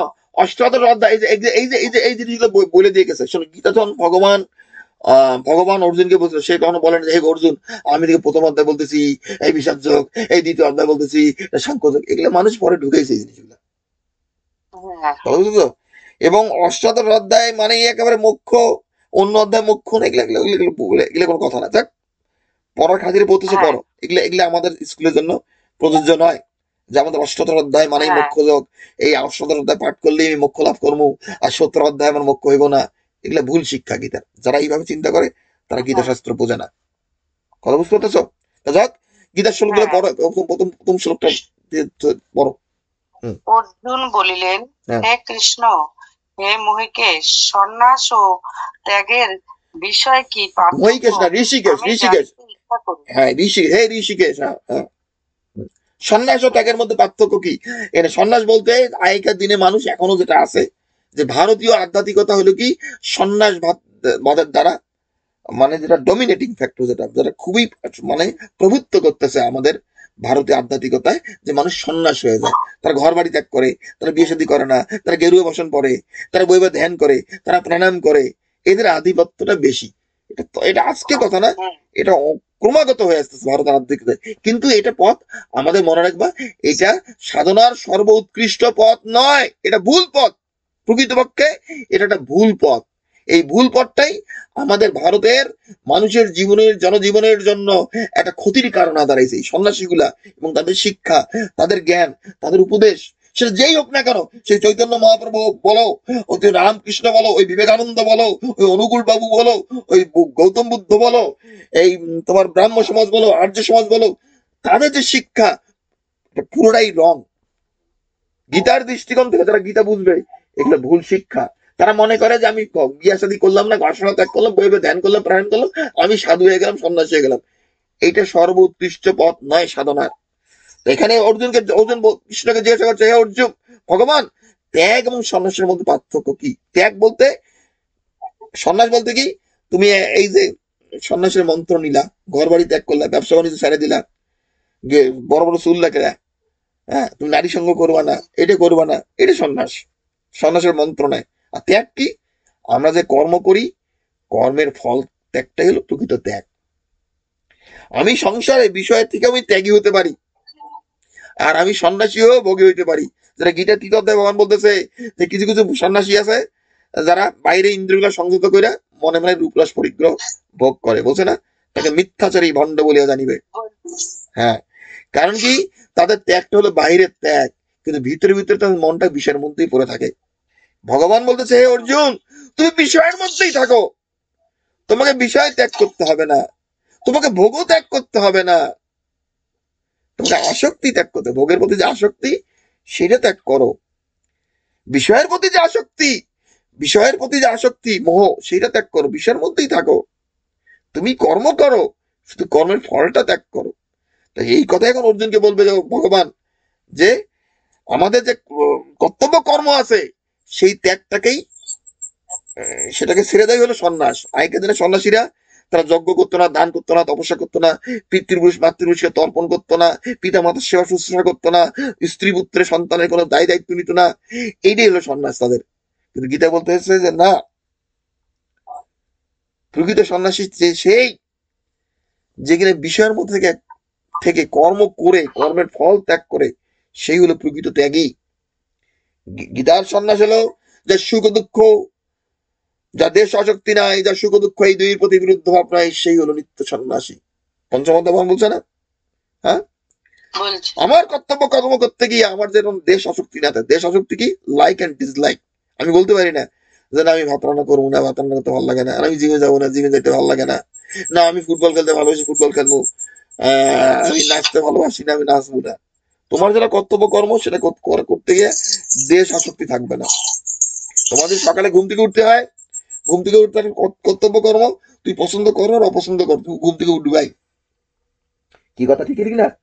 এবং সেই কর্ম করতে গিয়ে সুখ আসুক আর দুঃখ আসুক, এই দুইটার প্রতি কোনো বিরুদ্ধ ভাব নাই। তুমি বিবাহ করছো, তুমি স্ত্রীর সঙ্গে মিলিত আর এতে সুখ আসবে না, এর প্রতি কোনো বাধা নেই। যেন আমাদের কত সাধু সন্ন্যাসী আছে বিয়ে করে বসে খেলায় নাই, উনি না জানি কত বড় মহাপুরুষ ছিলেন, ওর সবাইকে জুতো দিয়ে মারা দরকার। শুয়োর বাচ্চা, তোর মতো লোকের পদ অনুসরণ করার জন্য আজকে ভারতে হিন্দুদের সংখ্যা কমতেছে। একটা রিপোর্ট দেখলাম ইউটিউবে, যে ভারতে হিন্দুদের সংখ্যা দিন দিন কমতেছে, মুসলমানদের সংখ্যা বাড়তেছে। এই কুকুরের বাচ্চার অর্গানাইজেশন গুলা, এই কুত্তার বাচ্চারা হিন্দু যুবকদের বেলায় তোরা বিয়ে করিস না, তোর ঘর সংসার ত্যাগ কর, তোর গেরুয়া বসন পর, তোর সন্ন্যাসের মন্ত্র নাও, ভোগে প্রকৃতি সুখ নয় ত্যাগে প্রকৃতি সুখ। এগুলো আমাদের শাস্ত্রের বচন নয়, এগুলো এই বদমাইশদের বানানো, এই বদমাইশরা। গীতা বলতে যে যার সুখ ও দুঃখ এই দুইয়ের প্রতি বিরুদ্ধ ভাব নাই। তুমি বিয়ে করছো, তুমি স্ত্রী জনিভোগ করবা, এই সুখের প্রতি তোমার কোনো বাধা থাকতে পারে না, এটা তোমার কর্তব্য কর্ম। কারণ সৃষ্টি প্রপঞ্চকে রক্ষা করার জন্য তোমাকে তো নারী পুরুষের মিলন হতেই হবে, সন্তান উৎপাদন করতেই হবে, এখানে সুখের প্রতি কোনো বাধা থাকতে পারে না।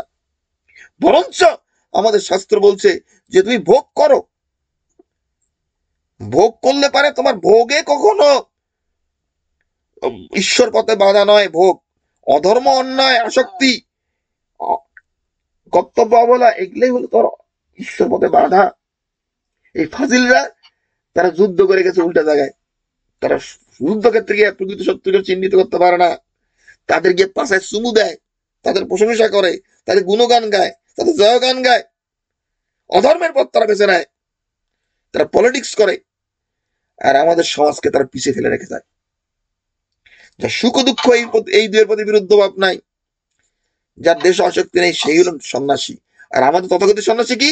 তারা সবকিছু ত্যাগ করে। ইসকন বাবুরা ওরা কৃষ্ণ কনসিয়াসনেস, তারা একের কৃষ্ণ কনসিয়াসনেস ফিজ করে।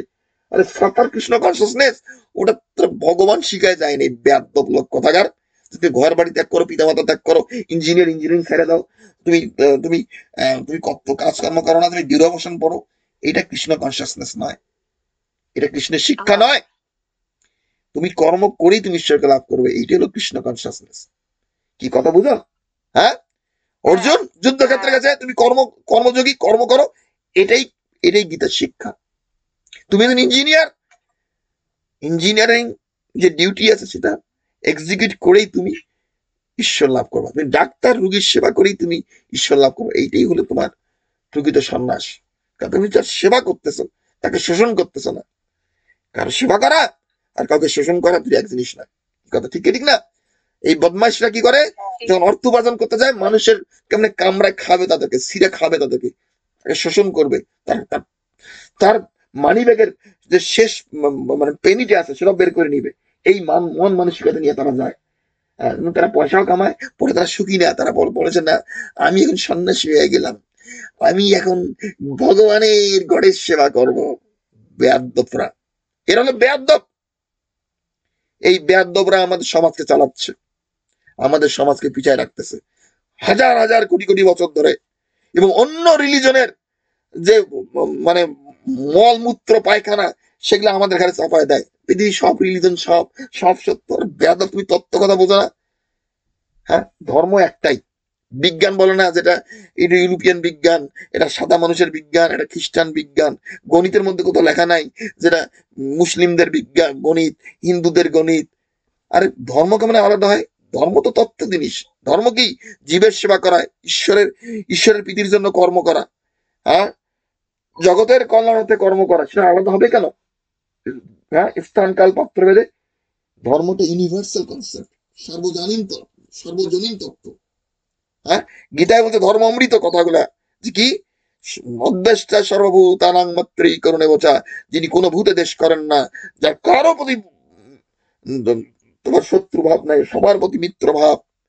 হ্যাঁ, যিনি হিংসা শূন্য, যিনি দেশ শূন্য, যিনি ক্ষমাশীল, যিনি দয়াশীল, যিনি সুখ দুঃখ সমচিত্ত, যিনি সদা সন্তুষ্ট, যিনি ধৈর্যশীল, যিনি সহনশীল, যিনি জিতেন্দ্রীয়। এই গুণগুলা কি কারো জন্য আলাদা? এটা কি আলাদা যে মুসলমানদের জন্য একটা জিনিস, হিন্দুদের জন্য একটা জিনিস? সবার জন্য এই জ্ঞানগুলো প্রযোজ্য। কি কথা ঠিক ঠিক না? কথা ঠিক? হ্যাঁ, হ্যাঁ, এখানে আবার কি যার যার ধর্ম তার কাছে, এটা কোন কথা? ধর্ম তাই যা ধারণ করে। ধর্ম একটা সার্বজনীন কনসেপ্ট, ইউনিভার্সাল কনসেপ্ট। হ্যাঁ, এখানে কারো আমার ধর্ম তোমার ধর্ম বলে কোনো কথা নাই। এগুলো পশ্চিমারা বানাইছে রিলিজিয়ন বলে, মানুষের মধ্যে তারা ভেদাভেদ সৃষ্টি করছে, এবং তাদের পায়খানা, তাদের রিলিজনের যে কনসেপ্ট পায়খানা মলমূত্র, সেগুলো আমাদের ধর্মের মানুষের মাথার মধ্যে চাপাই দিছে এই বদমাইশরা।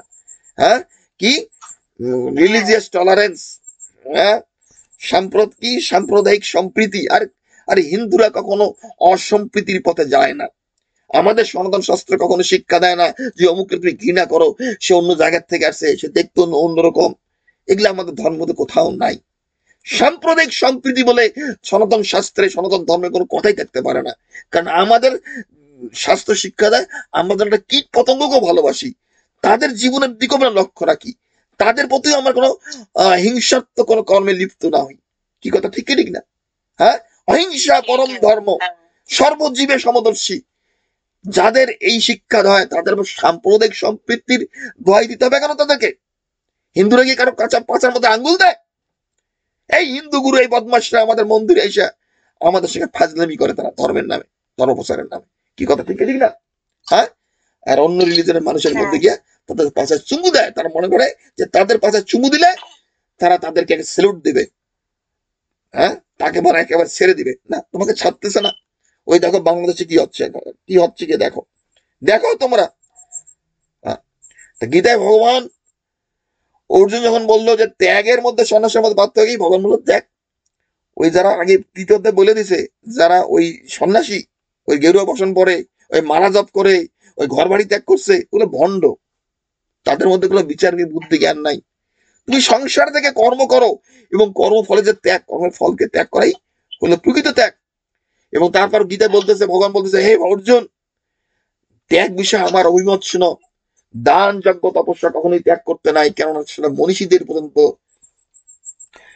আহ, পবিত্রতা আনয়ন করে। বলছে না, পড়ো পড়ো, সেটা পড়ো, পড়ো, পড়ো মামনি, পড়ো।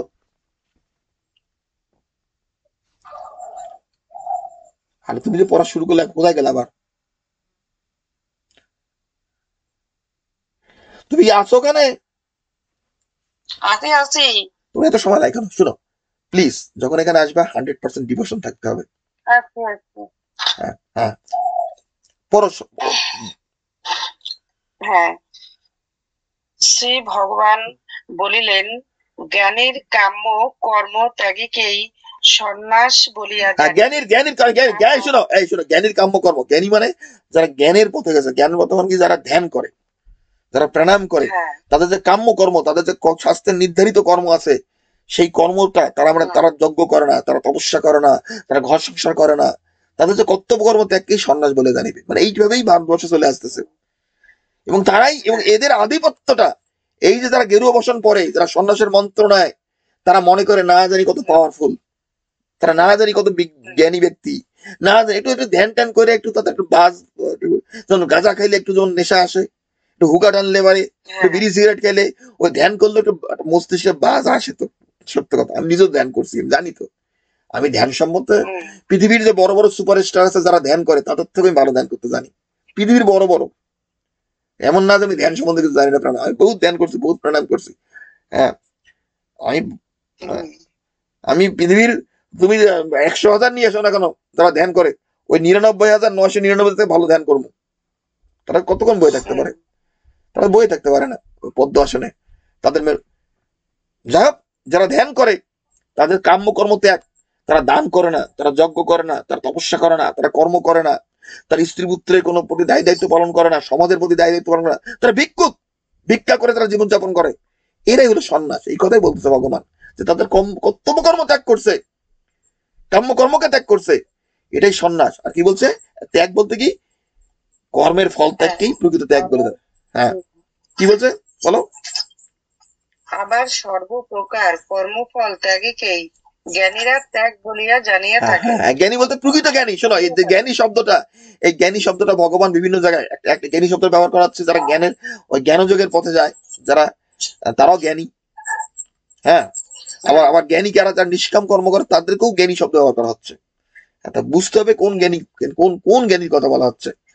আবার তারাই প্রকৃত জ্ঞানী হ্যাঁ, যারা কিনা কর্মের ফল, যারা নিষ্কাম কর্ম করে সংসার থেকে, কর্মের ফল ত্যাগ করে, কর্মের ফল ত্যাগ করে যারা নিষ্কাম কর্ম করে তারাই হলো প্রকৃত ত্যাগী, তারাই হলো প্রকৃত সন্ন্যাসী। এই শোনো, তুমি, আমি তোমাকে একটা কথা বলি, আমি কিন্তু সারা জীবনেই সন্ন্যাসী ছিলাম। আমি পড়াশোনা করছি, আমি আমেরিকাতে আসছি, কিন্তু আমি কিন্তু নিষ্কাম কর্মই করছি ছোটবেলার থেকে। আমি স্কুলে পড়াশোনা করছি, কোনোদিনও গ্রেড পাওয়ার জন্য পড়াশোনা করতাম না, কোনোদিনও না। আমি এখনো, আমি যখন কর্ম করি, আমি কর্ম ফলে আসায় আমি কর্ম করেছি, কর্মটা করতে আমার আনন্দ লাগে, কর্মটাকে বোঝার চেষ্টা করি, জ্ঞান অর্জনের চেষ্টা করি। হ্যাঁ, তো যাই হোক, হ্যাঁ পড়ো, আরো দুইটা শ্লোক পড়ো, পড়ে আমাদের আলোচনা শেষ করবো। আরো পড়ো, পড়ো। কোন কোন পণ্ডিত কর্ম মাত্রই দোষযুক্ত, সুতরাং ত্যায্য বলেন। হ্যাঁ আবার অনেক পণ্ডিত বলেন যে যজ্ঞ, দান, তপস্যা এই সকল কর্ম ত্যাগ করা চলে হ্যাঁ না। হ্যাঁ, কোন শোনো, কোন কোন পণ্ডিত বলেন যে কর্ম মাত্রই দোষযুক্ত। কর্মমাত্র, তুমি যে কর্মই করো না কেন, তুমি যজ্ঞ করো, তুমি যদি তপস্যা করো, সব প্রত্যেকটা কর্মই তার বন্ধনের কারণ। এই কারণে এটা এটা ছিল তথাকথিত পণ্ডিত আমাদের ভারতবর্ষের মাটিতে। এটা এটা নতুন কিছু না, এটা লক্ষ লক্ষ বছর ধরে। এখন আমাদের তথাকথিত কিছু সাধু সন্ন্যাসী বলে বেলায় পশ্চিমাদের তালে যে আমাদের পৃথিবী সৃষ্টি হয়েছে 5,000 বছর আগে, 10,000, না না, এই পৃথিবী সৃষ্টি অনেক আগে।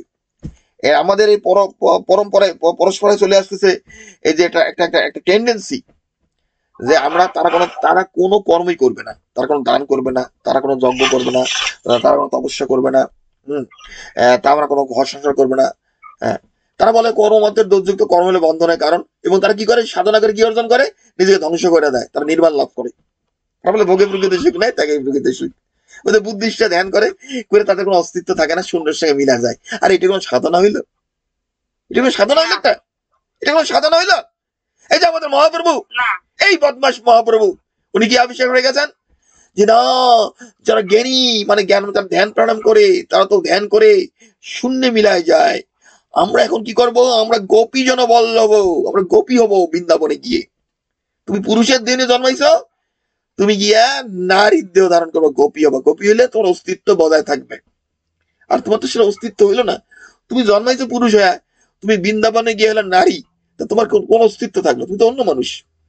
কি কথা ঠিক ঠিক না? হ্যাঁ, কথা ঠিক না? ঠিক। তোমার যে বাপ সে একজন গোপী হবে, তোমার মা গোপী হবে, তোমার মেয়ে গোপী হবে, তোমার ছেলে গোপী হবে, তোমার পুরুষ গোপী হবে। এই বেহুদ্দা, এই এত বড় একটা বদমাইশ ছিল, ওকে নাকি, এই বেহুদ্দা বদমাইশকে তারা বলে কি বৈষ্ণব মুনি নাকি। আর বৈষ্ণব তো সৃষ্টি প্রপঞ্চ রক্ষা করতে আসে। তোমার যে পিতা, তার সঙ্গে যে সম্পর্ক রক্ষা করবা, সেইটাই তো বৈষ্ণব তত্ত্ব। তোমার যে মা, তার সেই সম্পর্ক রক্ষা, সেটাই তো বৈষ্ণব তত্ত্ব। আর তোমার মাও যদি গোপী হয়, তোমার বাপও গোপী হয়, তোমার বউ গোপী হয়, তোমার মেয়েও গোপী হয়, তোমার ছেলেও গোপী হয়, এটা কোন বৈষ্ণব তত্ত্ব হইলো? তোমার কোন বৈষ্ণব ধর্ম তুমি শিক্ষা দিচ্ছ? এবং এই বদমাইশকে বলা হচ্ছে তিনি নাকি স্বয়ং শ্রীকৃষ্ণ। এই বদমাস চৈতন্য দেব, উনি নাকি আপনাদের স্বয়ং শ্রীকৃষ্ণ। উনি বৃন্দাবনে গিয়া তুমি গোপী হবা, তোমার দুধ টিপা দিবে, তোমার স্তন টিপা দিবে। এগুলা একটা সত্য কথা। এই তো আমি স্কুলে যাইতাম, আমি তখন তো অত ঘনিষ্ঠ চিন্তা করতাম না। এই বেড়া আমাকে বলতো বিয়ে করিস না, বিয়ে করিস না, অমুক করিস না, তমুক করিস না। ওখানে সন্ন্যাসী আর কি, ইস্কনের, এই নিউ ইয়র্ক শহরে।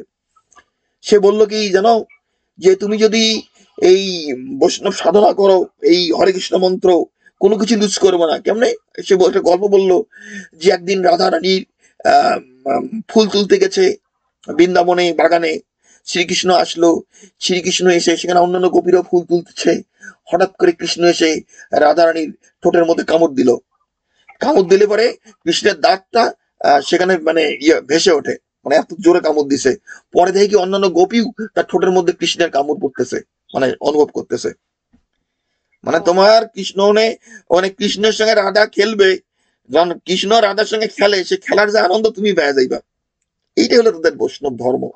শালা কত ব্যাধ বলে এই ধরনের জিনিসটা টিচ করতে পারে। সেই ভাবতে তো ঘৃণা লাগে। তুই পুরুষের দেহ নিয়ে জন্মাই হতে পারে কৃষ্ণ ভগবান, তাহলে পুরুষও জন্মাইয়া তুমি নারীর রূপ নিয়ে তার সঙ্গে মিলিত হবা, এটা কোনো কামনা বাসনা হইলো? এটা ভগবত তত্ত্ব হইলো? এবং তারা বলে বেড়ায় যে না, আমাদের যে পার্থিব জগতে নারী পুরুষের সম্পর্ক, সেটা হলো অশুদ্ধ সম্পর্ক। মানে তোমার পিতামাতা যে জন্ম দিছে, পিতামাতা যে সম্পর্কটা অশুদ্ধ, তুমি তো জারজ, তুমি তো বাস্টার্ড। তোমার সঙ্গে স্ত্রীর যে সম্পর্ক তুমি বলতে চাও যে সেটা অশুদ্ধ সম্পর্ক? সেটা বেয়াদব কোথাকার, আমাদের ধর্মকে তুমি নষ্ট করতে আসছো, বেয়াদব। পৃথিবীতে মানুষ, সব মানুষ ভালো নয়, এটা আমি স্বীকার করি। মানুষের সঙ্গে তাদের স্ত্রী কিংবা তাদের সম্পর্ক, সেখানে খুঁত থাকে, ময়লা থাকে, কিন্তু অনেক নরারই যে মিলন, সেটা প্রকৃত মিলন, প্রকৃত ভালোবাসা।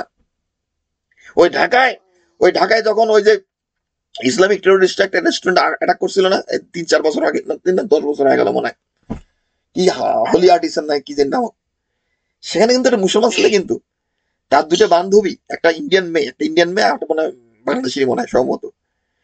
ওরা কিন্তু বলছিল ছেলেটাকে যে তুমি চলে যাও, তোমাকে ছেড়ে দেবো। সে বলছো না, আমি ওর বান্ধবীদের রেখে যাব না, যাব না। সে প্রাণ দিছে। তার যে বান্ধবীর প্রতি ভালোবাসা, সেটাকে তুমি বলবো সেটা রিয়াল না, জেনুইন না? সেটা ফাজলামি করার মতো যাবো না। এই ধরনের ভগবান চৈতন্য দেবকে জুতা দিয়ে পিটালে জুতাকে অসম্মান করা হয়। কারণ কৃষ্ণ ভগবান বলছে গীতায় যে আমি, চতুর্দশ অধ্যায় বলছে যে আমি সৃষ্টির বীজগত পিতা, ব্রহ্ম হইল মাতা।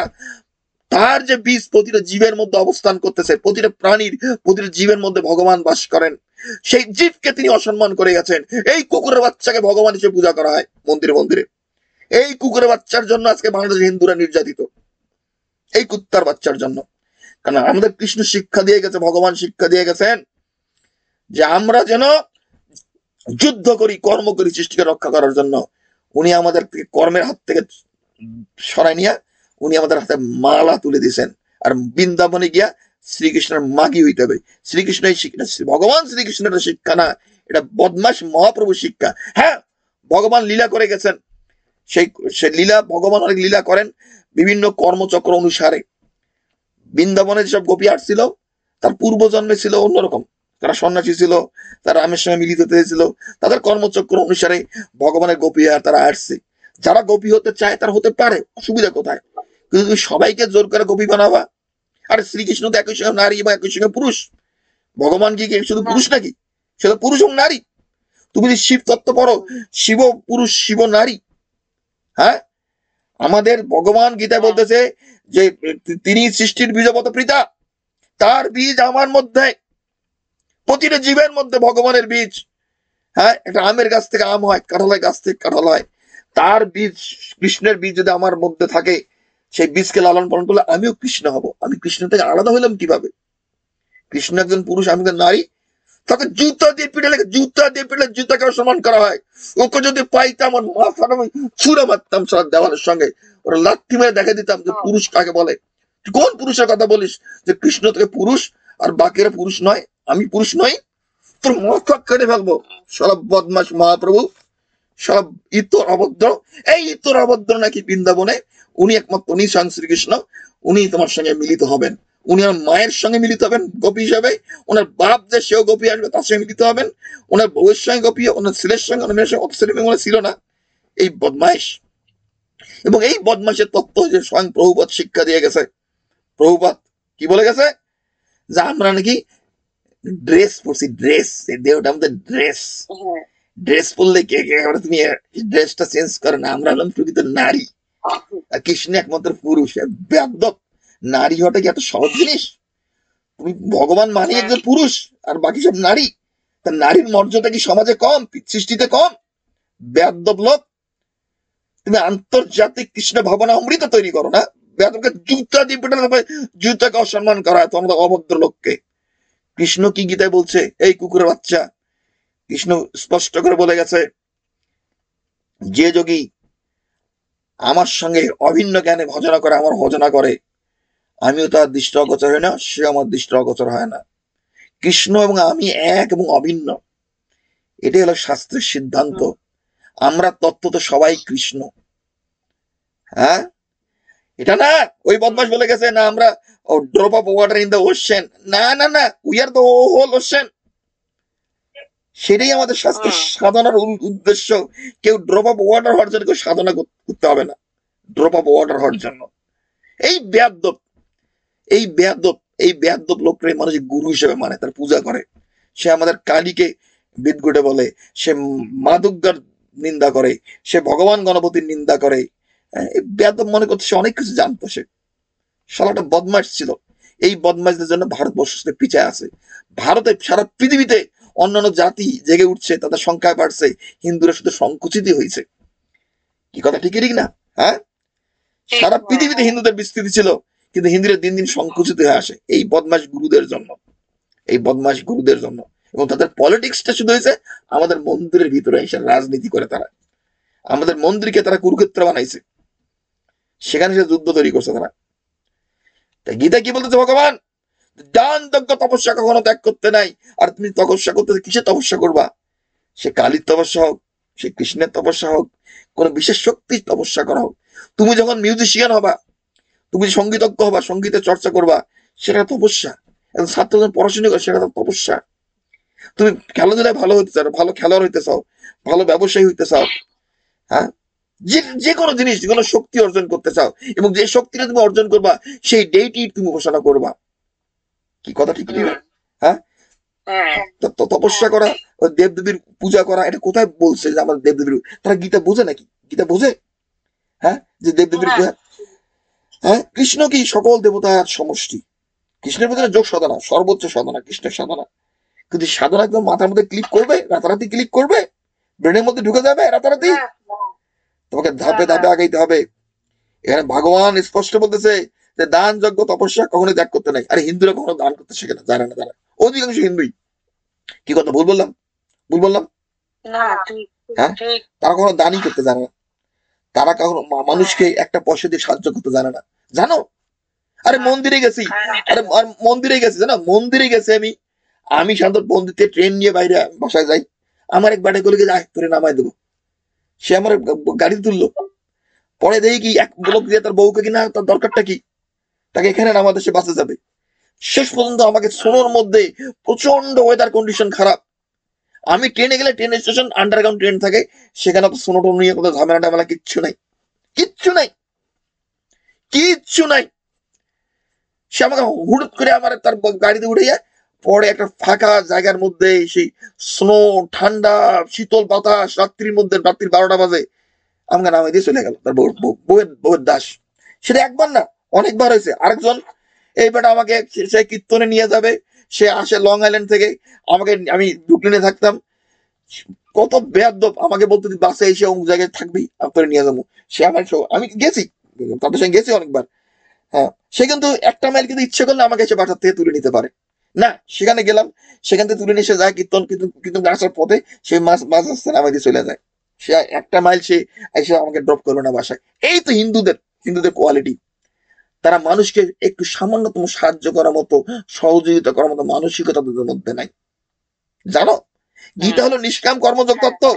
আমি অনেক বছর আগে, আমি যখন নিউ ইয়র্কে আসি, জানো, মানুষের কিছু গল্প বলতে হয় যে এই আমি ওই ইস্কনে যাইতাম, ওরা বলতো কি যে ভাগবত পাঠ করলে নাকি, ভাগবত শুনলে নাকি তোর ভাগবতের কথা, হ্যাঁ, মানে তুমি সিদ্ধি লাভ করে যাবে, মুখ্য লাভ করে যাবে। তো নতুন ছিলাম, পড়তাম। তো আমি এক লোককে বললাম যে আমি যদি বাঙালি, বাংলা ভাষায় পড়তে ইজি লাগে, ডক্টর মহানাম ব্রত ব্রত ব্রহ্মচারীর ভাগবত ছিল, তাকে আমি টাকা দিলাম প্রথম মন্দিরে, যে তুমি আমাকে ভাগবতটা দিয়ে দাও, তোমার গুরুর লেখা। সে আমার কাছে টাকা নিল। 5 বছর গেছে, 5টা বছর গেছে, কোনোদিন এই নিউ ইয়র্ক শহরে সে আমাকে ভাগবত আমার হাতে এনে দিতে পারেনি। এত অলস প্রকৃতির লোক তারা। তারা কর্ম বিমুক্ত, তারা কর্ম করতে জানে না, তারা মোটেই কর্ম করতে জানে না। 5 বছর গেছে, 5 বছর। আমি যে দাদা, আপনি টাকা নিলেন, আমার ভাগবতটা এখনো দিচ্ছেন না কেন? না বাবা ভাই রে, বলিস না, আমি খুব ব্যস্ত হয়ে গেছি রে, আমি কোনো সময় পাই না রে, দাদা একটু ধৈর্য ধর। 5টা বছর চলে গেছে, তারপর আপনি একদিন রাগ হয়েছে আমার টাকা ফেরত দেন, আমার ভাগবতের দরকার নাই। ওই সময়ের মধ্যে আমার ভাগবত ছিল না, আমি গীতা পড়ছি ভগবানের কৃপায়, গীতার জ্ঞান ঢুকে গেছে, আমি ভাগবত পড়ে পড়ছি। আমি মনে করি গীতা হলো সর্বশ্রেষ্ঠ গ্রন্থ, ওটা ভগবানের কৃপা ছিল। এবং আমাকে দেখে দিয়েছে ভগবান, যারা ভাগবত তারাই পড়ে, ওদের নুলা কুজা, যারা কর্ম করতে জানে না, ওই একটু ভগবানের একটু নাম কীর্তন গল্প বলবে, এই বলবে, গল্প শুনবে, এইগুলো সময় কাটাইবে। তারা তো গিয়ে কর্মক্ষেত্রে গিয়ে প্রকৃত যোদ্ধা হবে, তাদের শত্রুকে প্রতিহত করবে, এই শক্তি তাদের মধ্যে নাই তো, ওগুলো নাই। ওরা কিচ্ছু জানে না, ওরা কিচ্ছু করতে জানে না, ওরা কোনো কর্মই করতে জানে না। ওই বললাম না সেদিন আমাকে, কয়েকদিন আগে আমাকে এই নিউ ইয়র্ক শহরে তারা সেই কৃষ্ণ ভক্ত সংঘের বড়, সে হলো প্রেসিডেন্ট, সে আমাকে বলে, তুমি জিমে যাচ্ছ কেন, এই বয়সে জিম করতে হবে? এটা সবকিছুর সীমায় থাকা তো, সবকিছু তো সময়, সময় সীমা থাকা দরকার। আচ্ছা, জিম করার জন্য, শরীর এক্সারসাইজ করার জন্য আবার বয়সের ব্যাপার? আরে মানুষ তো মরার দিনও তো জিম করবে। আর তুমি নিউ ইয়র্ক শহরের মতো জায়গা, আমেরিকাতে যারা 80 বছর বয়স, 90 বছর, তারাও জিমে যায়। তুমি মেডিকেলে যাবা ডাক্তারের চিকিৎসা করার জন্য, ওই মেডিকেলে যাও, হসপিটালের মধ্যেই সেখানে বিভিন্ন ইকুইপমেন্ট থাকে এক্সারসাইজ করার জন্য, জানো তো এক্সারসাইজ করে। হ্যাঁ, এক্সারসাইজ একটা মেডিসিন, তোমার শরীরে বড় মেডিসিন হলো স্ট্রেংথ ট্রেনিং। আর তুমি আমাকে বলতেছো যে সবকিছু সময়সীমা থাকা দরকার, এরা নাকি কৃষ্ণ কনসিয়াসনেস নাকি? আরে গীতা তো ভগবান বলছে যে দেহ রক্ষা করার জন্য কর্ম করা প্রয়োজন। আমরা এমন যুগে বাস করি যে আমাদের স্বাভাবিক কর্মের মধ্যে দিয়ে কোনো শরীর এক্সারসাইজ হয় না, কর্ম হয় না, এখানে জিমে যেতে হয়, তো স্বাস্থ্যসম্মত। এ কি গদ্যপের মতো কথা বলে যে তোমার তো একটা সময়সীমা থাকা দরকার, তোমার তো একটা বয়স থাকা দরকার, এই বয়সে এক্সারসাইজ করতে হয়। শালা কত বেয়াদ্দপ হলে কথা বলতে পারে, এটা বেয়াদ্দপ এগুলা। এদের মাথার মধ্যে কোনো কিচ্ছু নাই, কোনো সাবস্টেন্স নাই, বসে বসে হরিবল হরিবল হরে কৃষ্ণ করে। তোমার হরে কৃষ্ণ মন্ত্র আমি ছাতা মারি, আমি জীবনে বহুত হরে কৃষ্ণ মন্ত্র পাঠ করছি, দিনের পর দিন, রাতের পর রাত, মাসের পর মাস, বছর আর বছর আমি হরে কৃষ্ণ মন্ত্র পাঠ করতাম। আমি দিনে কখন 8 ঘন্টা, 12 ঘন্টা, 14 ঘন্টা, 16 ঘন্টা পর্যন্ত হরে কৃষ্ণ মন্ত্র পাঠ করছি এই নিউ ইয়র্ক শহরে, জানো? ও ছাতা দিয়ে কিচ্ছু হয় না। আমি একদিন দুদিন না, 1 মাস 2 মাস না, আমি বছর আর বছর হরে কৃষ্ণ মন্ত্র পাঠ করছি। এগুলো ধোকাবাজ তন্ত্র। হ্যাঁ, ওইটা মন্ত্র পাঠ করার সময় মনটা একটু শান্ত থাকে, মনের ভিতরে একটা ভাব আসে একটা, কিন্তু বেশি সময় থাকে না।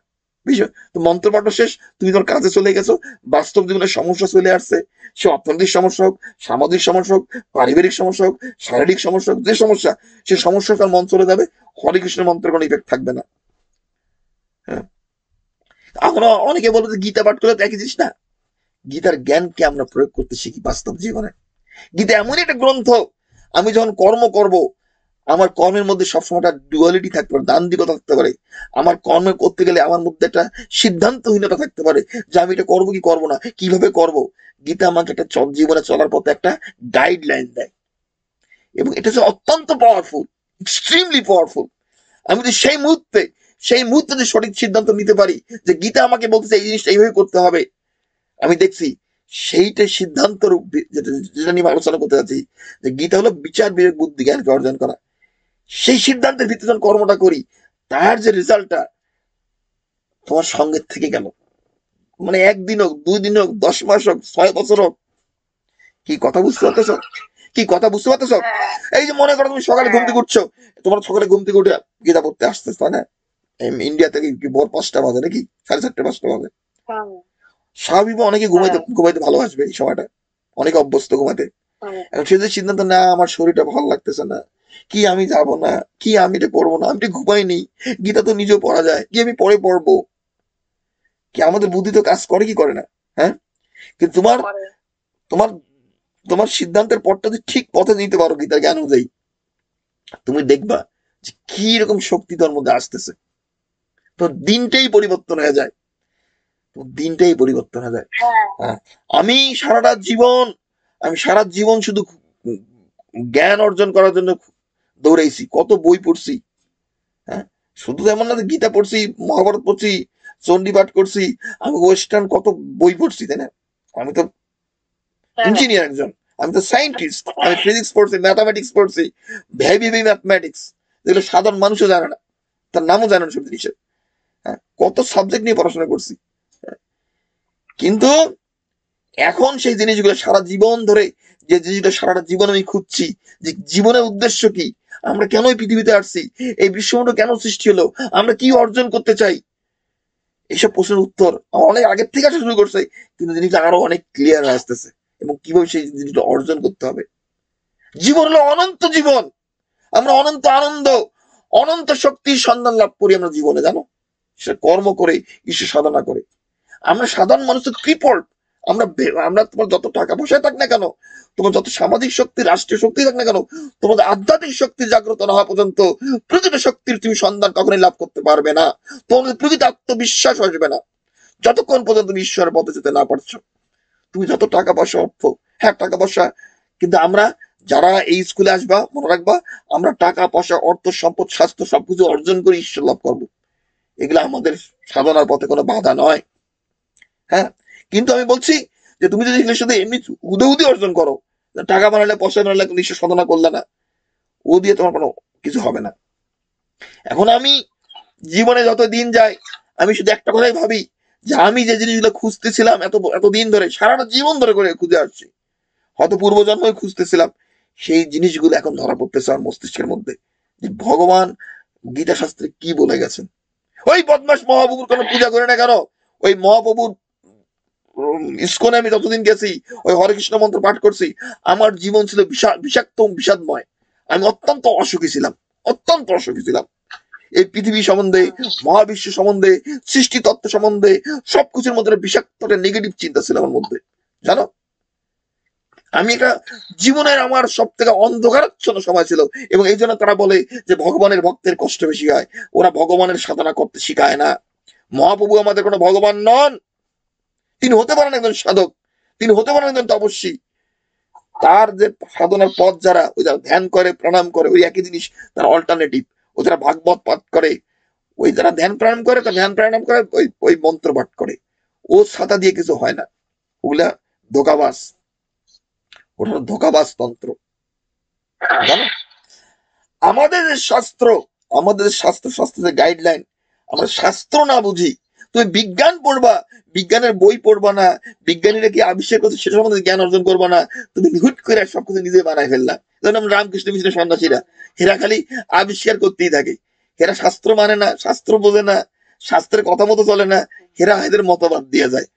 ওগুলা কোনো সাধনা না, ওগুলা কোনো আবিষ্কার না, ওগুলা হলো ধ্বংস, অপচয়, হ্যাঁ, তারা হলো উচ্ছৃঙ্খল। হ্যাঁ, যা গীতার মাত্র পড়বা, শোনো, আমাদের যেটা আমি আলোচনা করতেছিলাম, যেটা সারমর্ম যেটা আলোচনা করতে চাই, যে আমরা যে 18 অধ্যায় গীতা পাঠ করব, 18 অধ্যায় পাঠ করলে ভগবান বলছে যে আমরা যেন কর্ম করি, আমরা যেন কর্ম ত্যাগ না করি। হ্যাঁ, এবং কর্ম করতে গিয়া আমাদের সাত্বিক কর্তা, রাজসিক কর্তা, সাত্বিক কর্ম, রাজসিক কর্ম, তামসিক কর্ম, সাত্বিক কর্তা, রাজসিক কর্তা, তামসিক কর্তা, সাত্বিক বুদ্ধি, রাজসিক বুদ্ধি, তামসিক বুদ্ধি, সাত্বিক জ্ঞান, রাজসিক জ্ঞান, তামসিক জ্ঞান, এই জিনিসগুলো সাত্বিক সুখ, রাজসিক সুখ, তামসিক সুখ, এগুলো আলোচনা করছে। যে জিনিসটা আমি আলোচনা করতেছিলাম, যে সাত্বিক বুদ্ধি কি, সাত্বিক বুদ্ধি, রাজসিক বুদ্ধি, তামসিক বুদ্ধি, এই জিনিসটা নিয়ে আলোচনা করতে চাইছিলাম। হ্যাঁ, আজকের আলোচনা, যে অন্যান্য জিনিসের প্রয়োজন আছে, যে আমাদের যে বুদ্ধি, যে বুদ্ধির মাধ্যমে ধর্ম অধর্ম, ন্যায় অন্যায়, কার্য অকার্য, এগুলা নির্ধারণ করতে পারি। এই যে গীতার নিষ্কাম কর্মতত্ত্ব হলো বুদ্ধিযোগ। আমাদের বুদ্ধি, ইন্টেলিজেন্স পারফেক্টেড না হওয়া পর্যন্ত, আমাদের চিত্ত, আমাদের বুদ্ধি, শুদ্ধ বুদ্ধি জাগ্রত না, শুদ্ধ বুদ্ধি জাগ্রত বলতে কি, আমি জীবনে স্বাভাবিক কর্ম করতে গিয়া, আমার জীবনে চলাপথের যা জিনিস আমার সামনে এসে হাজির হয়, তোমার জীবনে যে সমস্যাটা আসুক না কেন, আজকে মনে করো তুমি কাজে যাবা, তোমার বাড়ি থেকে খবর আসলো যে তোমার পিতা অসুস্থ, এখন তুমি তোমার পিতার সেবার জন্য চলে যাবা, নাকি তুমি চাকরিতে যাবা, কারণ তোমার মেয়ের স্কুলে মাইনা দিতে হবে, তোমায় কোনো না কোনো ডিসিশন নিতেই হয়, কি কথা ঠিক ঠিক না? হ্যাঁ, তুমি একটাই করতে পারবা, হয় তুমি না করবে, না আমার তো মেয়েটার স্কুলে মাইনা দিতে হবে, কি তার এটা নাই, কেমন ঘরে কোনো খাবার নাই, কি কি রাস্তা দিয়ে হাঁটছো, তুমি কোথাও যাচ্ছ, একটা একটা প্রাণী, অসহায় প্রাণী পড়ে আছে, না খেয়ে আছে, তাকে সেবা করবা, নাকি তোমার একটা কোনো জরুরি কাজ আছে, জরুরি কাজে যোগ দিবা, তোমাকে এটাকে একটা সিদ্ধান্ত নিতে হয়। এই যে আমরা যে বুদ্ধির মধ্যে সঠিক সিদ্ধান্ত নিতে শিখি, এর মধ্যে দিয়ে আমরা ঈশ্বরের কাছে পৌঁছাই, কারণ আমাদের কর্মের মধ্যে দিয়ে লুকিয়ে থাকে আমাদের কি, আমাদের হলো দুর্বলতা, আমাদের কামনা, আমাদের বাসনা, আমাদের স্বার্থপরতা। বললাম না যে ইন্ডিয়ানরা, যে হিন্দুরা, যে তারা তারা তারা সামাজিক কোনো কর্ম করা, এগুলা তাদের মধ্যে নাই। সমাজের কল্যাণে কোনো কর্ম করা, কাউকে হেল্প করা, কারো দান করা, এগুলো কিছু নেই। তারা বই উঠে মন্ত্রপাঠ করে, এই করে, একটু সিঁদুর দিলে ওটা আসার, অমুক দিন এই মাছ খাইতে যাবে, অমুক দিন এটা করা যায় না, এটা খাওয়া যায় না, এগুলি তাদের ধর্ম, আচার অনুষ্ঠান। এগুলো কোনো সাধারণ কোনো, হ্যাঁ, মানুষের মধ্যে আচার অনুষ্ঠান, নিয়ম কানুন কিছু মেনে চলার প্রয়োজন আছে, আমি স্বীকার করি। আমি তার পরিপূর্ণ বিরোধিতা করি না। আমাদের কিছু নিয়ম কানুন মেনে চলা চলি, কিন্তু এগুলো আমাদের প্রকৃত পুরো ধর্ম নয়। হ্যাঁ, তা যাই হোক, তোমরা যারা এখানে আসো, আমরা ধর্মতত্ত্ব নিয়ে, গীতায় বলছে দ্বিতীয় অধ্যায়, কিছু কিছু কিছু বিচারবিহীন লোক বেদের মিষ্টি কি কর্মকাণ্ডের কথা মিষ্টি ভাষা বলে। বিচারবিহীন কেন বলছে? যে আমাদের কোনো বিচার বিবেক বুদ্ধি নাই। আমাদের হিন্দুদের মধ্যে সারা কোনো বিচার বুদ্ধি জ্ঞান নাই। এখনো ইন্ডিয়া পরিচালিত হয় বিদেশি কনস্টিটিউশন দিয়া, বিদেশি আইন দিয়া। তাদের মধ্যে কোনো বিচার জ্ঞান বলে কিছুই নেই, বিচার শূন্য ব্যক্তি।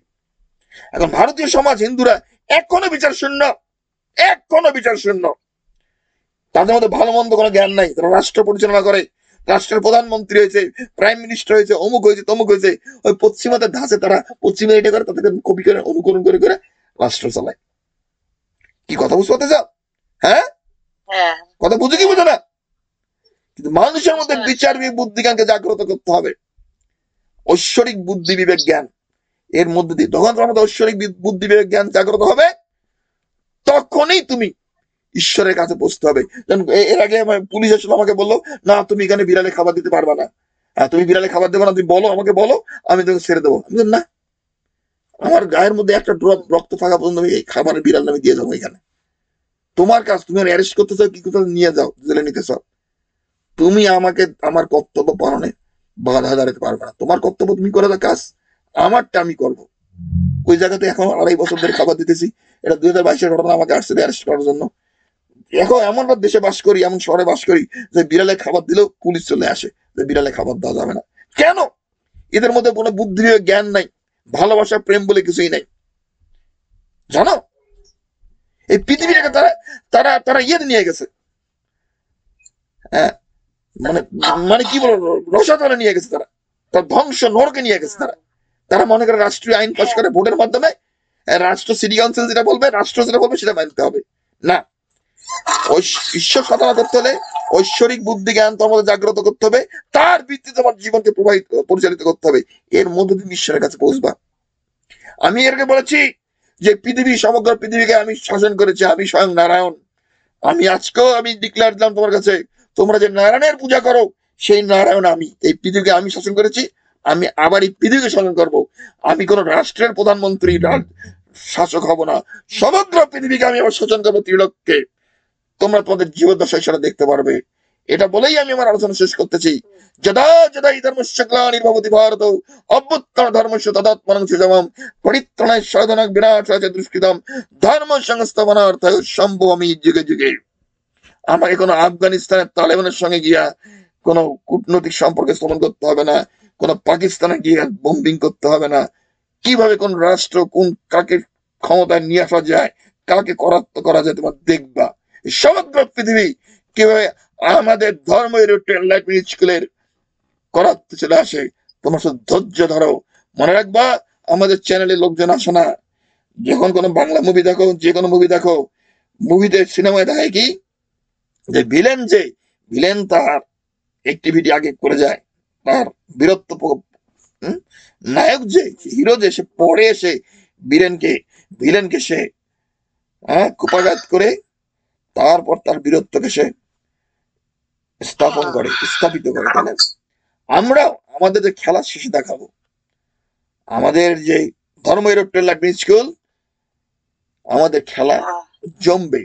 সে যাওয়ার সময় সেটা চলে আসছে, তার পটভূমিকা পৃথিবীতে তৈরি হচ্ছে। এই বদমাইশরা যত লাফালাফি ঝাপাঝাপি করুক না কেন, তাদের কোনো ক্লু নাই তারা কি করছে না করছে, তাদের কোনো ফ্রেমওয়ার্ক নাই, তাদের কোনো গাইডলাইন নাই, তাদের কোনো দৃষ্টি নাই,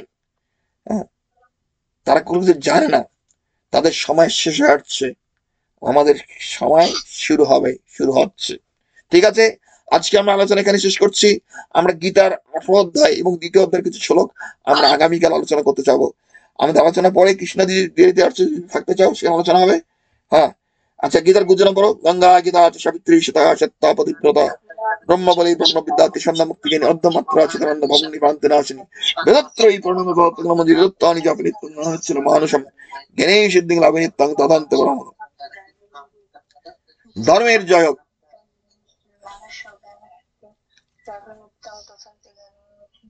হ্যাঁ হ্যাঁ, ধর্মের জয় হোক, ধর্মের জয় হোক, ধর্মের জয় হোক। বলো ভগবাস তন্ত্র নিবাদ যাক, ভগবাস তন্ত্র নিবাদ যাক। মন্দিরে জয় হোক, আনন্দময় অনন্ত জীবন ও দর্শন মন্দিরে জয় হোক, হ্যাঁ, বদমাস তন্ত্র নিবাদ যাক, বদমাস তন্ত্র। জয় গীতা, জয় গীতা, জয় গীতা, জয় মা দুর্গা, জয় গণেশ, জয় গণেশ, জয় গণেশ।